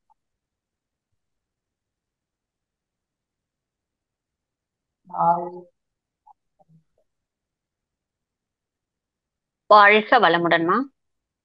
அடுத்த அன்பராக சாம்சங் SM. வாழ்க வளமுடன்.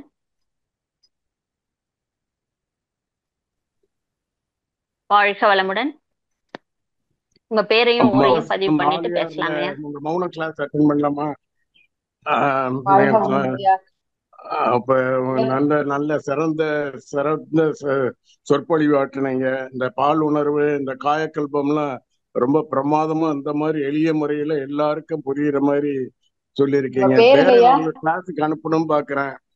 நீங்க என்ன பன்னீர் நகர்ல எப்ப நடத்துவீங்களோ அப்ப வந்து என் பேரனை உங்க கிளாஸ்ல காயக்கல்ப பயிற்சிக்கு அனுப்பலாம்னு பாக்குறோமா? ஓகேங்க, கட்டாயம் அனுப்புங்க. நல்ல சேர்ந்து உங்க நல்ல உடல் நலம், நீள் ஆயுள், நிறைய செல்வத்தோட நல்ல நெடுவொலி நிறைவாக வாழ்க வளமுடன்மா. அப்புறம் ஒரு சின்ன டவுட்டுமா. ஹலோ, கேக்குதுங்களா?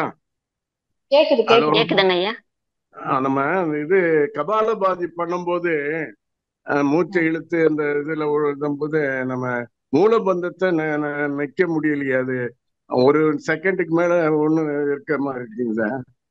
அது பயிற்சி எவ்வளவு பண்ணியாச்சு. அது பிராக்டிஸ் பண்ண நிக்க ஆரம்பிச்சிருங்க. பிராக்டிஸ் தான் வரணும். ஃபர்ஸ்ட் வந்து நீங்க கபாலபாதியில சொல்றீங்களா காயகல்பத்துல சொல்றீங்களா? கபாலபாதியில மூலபந்தம் செய்ய சொல்றோம்லம்மா.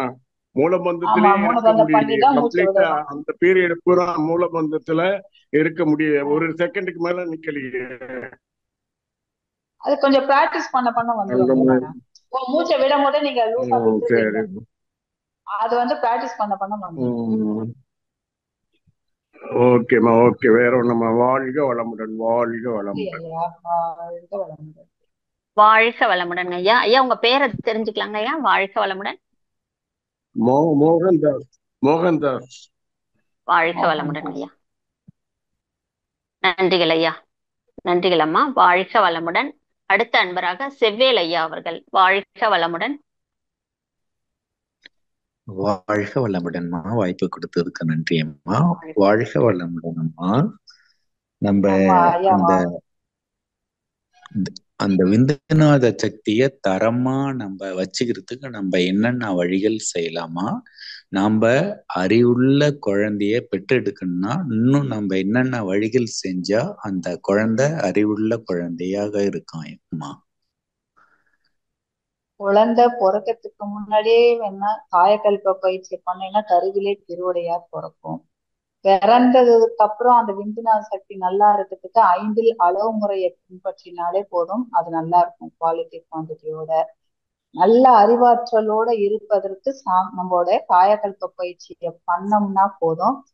நல்ல அறிவாற்றல், ஏன்னா நம்ம அதுல இருக்க சக்தியை எடுத்து மூளை செல்களுக்கு பரவுறதுனால நம்மளோட அறிவாற்றல் நல்லா ஓங்கும் இல்லையா. காயக்கல்ப பயிற்சி தான் இல்லை. காயக்கல்ப பயிற்சியை நல்லா பண்ணோம்னா அறிவாற்றல் நல்லா ஓங்கும். கல்யாணத்துக்கு முன்னாடியே பண்ணிட்டோம்னா கருவிலே திருவிடையார், நல்ல அறிவுள்ள குழந்தையே பிறக்கும். அறிவு நல்லா மேலுங்கிறதுக்கும் நம்மளோட ஓஜஸ் காயக்கல்பம் தான் இல்லை. 5 அளவுமுறையை பின்பற்றினாக்கா அது குவாலிட்டியாவும் குவான்டிட்டியாவும் கரெக்டா நல்லா இருக்கும். சாமிஜி அதை ஃபாலோ பண்ண போயிட்டாக்கா இவ்வளவு பெரிய ஆற்றலோட அவர் இவ்வளவு சாதனைகளையே படைச்சார். 5 அளவுமுறை எதையும் வேண்டாம்னு சொல்லல, அவரு அதிகமா படுத்திக்க சொல்லாம இருப்பாரு. அத 5 அளவுமுறையை ஃபாலோ பண்ணாலே. சரிங்க. வாழ்க வளமுடன். வாழ்க வளமுடன். நன்றிகள் அம்மா. அடுத்த அன்பராக நிர்மலா அவர்கள். வாழ்க வளமுடன். வாழ்க வளமுடன். வாழ்க வளமுடன் அம்மா. கேக்குதுங்களாம்மா? அம்மா கேக்குதுப்பா. வாழ்க வளமுடன். அம்மா வாழ்க வளமுடன். இன்னைக்கு உங்களோட ஸ்பீச் கேட்க முடியலம்மா. கொஸ்டின் ஆன்சர் செஷன்ல தான் ஜாயின் பண்ணேன். அம்மா நான் வந்து கவர்மெண்ட் ஸ்கூல்ல டீச்சரா இருக்கேங்கம்மா. 9th 10th ஸ்டாண்டர்ட் ஸ்டூடெண்ட்ஸ் தான் என்கிட்ட இருக்காங்க. அவங்க பாத்தீங்கன்னா 8th ஸ்டாண்டர்ட் வரைக்கும் அந்த குழந்தை தன்மையா இருக்காங்க. 9th 10th வந்தோடனே ஒரு பெரிய சேஞ்சஸ் வந்துடுதுமா அவங்க கிட்ட. அதோட அது நம்மளுக்கு தெரியுது அது ஏன் அப்படின்ட்டு. அந்த குழந்தைங்க கிட்ட அந்த மாற்றத்தை பார்க்கும்போது நிறைய நல்ல மாற்றங்களும் இருக்கு. நல்லா படிக்கவும் ஆரம்பிச்சிட்டாங்க. சில பேர் வந்து கொஞ்சம் வேற மாதிரியும் இருக்குமா. அதெல்லாம் பார்க்கும்போது என்ன பண்றதுன்னே தெரியலங்கம்மா. என்கிட்ட இருக்கிற குழந்தைங்களுக்கு என்னால முடிஞ்ச அளவு நான் நம்மளோட வேதாத்திரிய கருத்துக்கள் எல்லாம் வந்து பாடத்தோட சேர்த்து சொல்றேங்கம்மா. அதுதான்ப்பா இன்னைக்கு ஸ்பீச். இந்த ஸ்பீச் யூடியூப்ல வரும், அதுல கேளுங்க. கேட்டுட்டு அந்த குழந்தைங்க கிட்ட இதோட அவேர்னஸ் நீங்க எடுத்து கொஞ்சம் கூச்சப்படாம நீங்க இதோட அவேர்னஸ் எடுத்து சொல்லுங்க. அவங்க நம்ம சொல்ல சொல்ல ஃபர்ஸ்ட் கேட்க மாட்டாங்கதான். அடிக்க அம்மி கல்லு நகரம் பாக்குறாங்க. நம்ம பிள்ளைங்களே நம்ம எது ஒண்ணும் ஃபர்ஸ்ட் சொல்லும் போது கேட்க, ஆனா சொல்லிக்கிட்டே இருக்க இருக்க அது கருமையத்துல பதிய பதிய பாத்தீங்கன்னாக்கா வர ஆரம்பிச்சிருவாங்க அப்படியே. அதனால இது அந்த ஸ்பீச்சை கேளுங்க. இதையும் கேட்டுட்டு இன்னும் நிறைய மூத்த பேராசிரியர் பேசணும்தான் இருக்கு. இதோட அவேர்னஸ புரிய வைங்க அவங்களுக்கு ஏத்த மாதிரி. அவங்களுக்கு ஏத்த மாதிரி அதுதான் இன்னைக்கு ஸ்பீச்லயே அவங்களுக்கு ஏத்த மாதிரி அதை அழகா சொல்லுங்க. அழகா கேட்டுப்பாங்க. இப்போ அவங்களுக்கு வந்து காயக்கல்ப எக்ஸசைஸ் கொடுத்தா இது நல்லா இருக்கும்னு தோணுதுங்கம்மா. நான் அவ்வளவு பேருக்கும் அது வந்து புரிய வச்சு அவங்கள அந்த கிளாஸ்க்கு அனுப்புறது இதெல்லாம் எப்படிமா அவங்கள நம்ம இது பண்றது?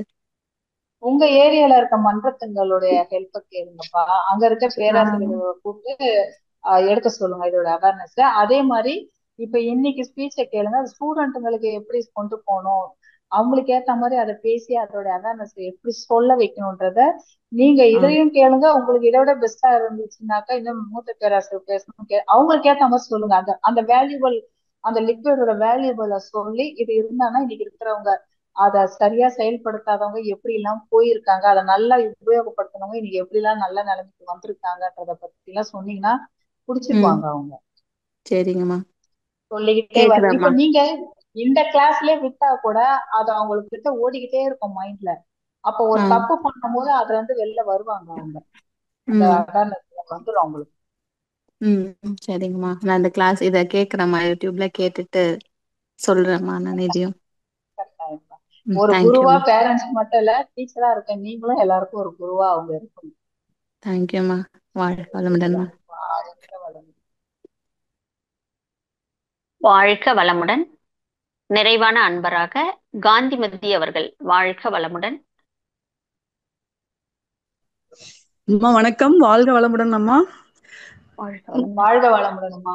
அம்மா சேந்தமங்கலம்ல இருந்து பண்றேங்கம்மா. சேந்தமங்கலம் அறிவு திருக்கோயிலுங்கம்மா. இதுல இருந்து பண்ணிட்டு இருக்காங்கம்மா. இங்க ரொம்ப சிறப்பா இருந்ததுங்கம்மா. எனக்கு என்ன அப்படின்னா, இந்த ஸ்கூல்ல ஒர்க் பண்ணிட்டு இருக்காங்கம்மா. நானும் டீச்சரா தான் ஒர்க் பண்ணிட்டு இருக்கேன். இந்த ஸ்டூடெண்ட்ஸ் வந்து பாத்தீங்கன்னா டேட்டு இந்த மெனோபாஸ் ஆகுறது வந்து பாத்தீங்கன்னா 2 வருஷம் நான் கூட இன்னும் ஆகாமே இருக்கேன்னு சொல்றாங்கம்மா. அதாவது ஏஜ் அட்டன் பண்ண குழந்தைங்க. அவங்களுக்கு வந்து இந்த காயக்கல்ப பயிற்சி கரெக்டா அது பண்ண கரெக்டா சொல்லி கொடுத்தோம்னா நம்ம அதை ஃபாலோ பண்ணா அது கரெக்டா வந்துருவாங்களாங்கம்மா? அந்த மாதிரி சரியாயிடுமா அப்படின்ற ஒரு டவுட் இருக்குமா. அன்னைக்கு நிறைய குழந்தைங்க பாத்தீங்கன்னா இந்த மாதிரி ஒரு மீட்டிங் போட்டாங்க. டாக்டர் கேள்வி கேட்கறதுக்காக மீட்டிங் போட்டாங்க. அப்போ வந்து ஸ்டூடெண்ட்ஸ் வந்து இந்த பிரச்சனைகள் நிறைய குழந்தைங்க இருந்தாங்க. நானும் வந்து இப்ப ஒரு வருஷமா தாங்கம்மா இந்த இது எடுத்துட்டு இருக்கேன் நானு. சரி, இதை ஒரு குழந்தைங்களுக்கு கொண்டு போய் கொடுக்கலாமே அப்படின்ற ஒரு ஆர்வம் இருக்கு. அதுக்காக சரி நீங்க இன்னைக்கு நான் அந்த ஸ்பீச்சை கேட்டதுல இருந்து எனக்கு ரொம்ப அதாவதுப்பா அததான் சொல்றேன். எடுத்த உடனே கல்வியை பத்தி பேசின அதுக்குதான் ஒரு தரமான அவங்களுக்கு தெரிய வேண்டிய கல்வி தெரியும். இன்னைக்கு இருக்கிற கல்வி அவங்களுக்கு ரொம்ப ஸ்ட்ரெஸ்ஃபுல் ஆகுது.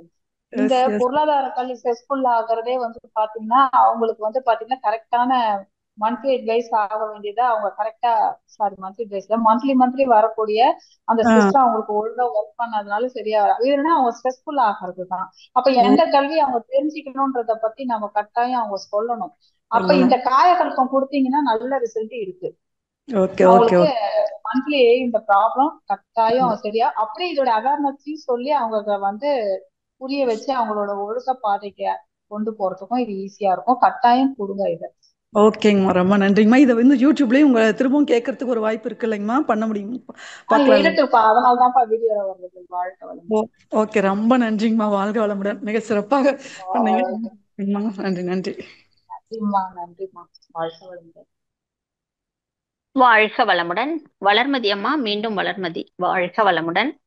அம்மா ரொம்ப நன்றிம்மா. வாழ்க வளமுடன். அம்மா, எனக்கு ஒரு கேள்வி என்னன்னா, இந்த பீரியட்ஸ் டைம்ல இந்த தனியா உட்கார வச்சு இப்ப அந்த காலத்துல எல்லாம் பாத்தீங்கன்னா அப்படி இருந்தாங்க. தனியா எதையும் தொடக்கூடாது, வீட்டுல தனியா உட்கார வச்சாங்க. இப்ப எனக்குமே பாத்தீங்கன்னா எங்க அக்காக்கு அந்த மாதிரி இருந்தாங்க. எங்க அம்மாவும் ஒரு ஆசிரியர். ஆனா எனக்கு ஃப்ரீடம் கொடுத்துட்டாங்க. அது ஏமா அது எதுவும் தொடக்கூடாது அப்படின்ற ஒரு நம்ம உடம்புல அப்போ காந்தம் நிறைய செலவாகும்ப்பா. நம்ம உடம்புல இருக்க எனர்ஜி நிறைய செலவாகிற டைம். நம்ம செலவாகும் போது காந்தத்தோட பவரே இல்லாதது இருக்கிறவங்க கிட்ட இருந்து இழுக்கும். அப்ப அவங்க கிட்ட இருந்து இப்போ நம்ம எல்லாத்தையும் தொட்டுட்டு எல்லாரு கூடயும் ஒன்னா இருக்கும் போது பாத்தீங்கன்னா அவங்களுடைய காந்தம்ல நான் இல்லாதது இருக்கிற இடத்துல வந்து இழுக்கும் இல்லையா? அப்ப அவங்க டயர்ட் ஆவாங்க.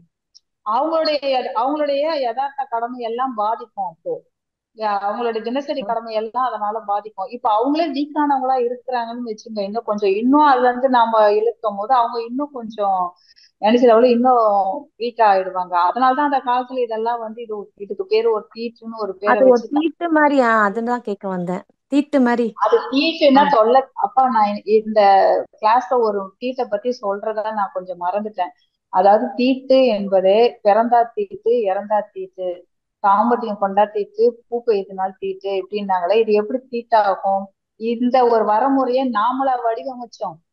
இது இறைநிலை கொடுத்த டைம் டேபிள் தானே எல்லாமே நடக்குது. அப்ப இது எப்படி தீட்டாகும்? இது தீட்டு, தொடத்தக்காத தீட்டு எல்லாம் ஒண்ணு. இது நாம போட்ட டைம் டேபிள் கிடையாது, இறைநிலை வகுத்த டைம் டேபிள். இதுல ஒழுக்கத்தை மாறி வாழ்ந்தோம்னா அது தீட்டு. இந்த தீட்டு இருக்கிறவங்க எல்லாம் கோயிலுக்கு வரக்கூடாதுன்னு சொன்னாங்கன்னா அது எந்த தீட்டுனா இதுல இருந்து ஒழுக்கம் மீறி வாழ்றாங்க பாருங்க. காமம், கோபம், குரோதம், லோபம், மதம், ஆச்சரியம் என்ற 5 வகை தீட்டுல இருக்கிறவங்க தான் தீட்டுக்காரங்க. இதுல இருந்து ஒழுக்கம் மீறி வாழ்றவங்க. இது தீட்டு கிடையாது. இது வந்து இறைவன் போட்ட டைம் டேபிள்.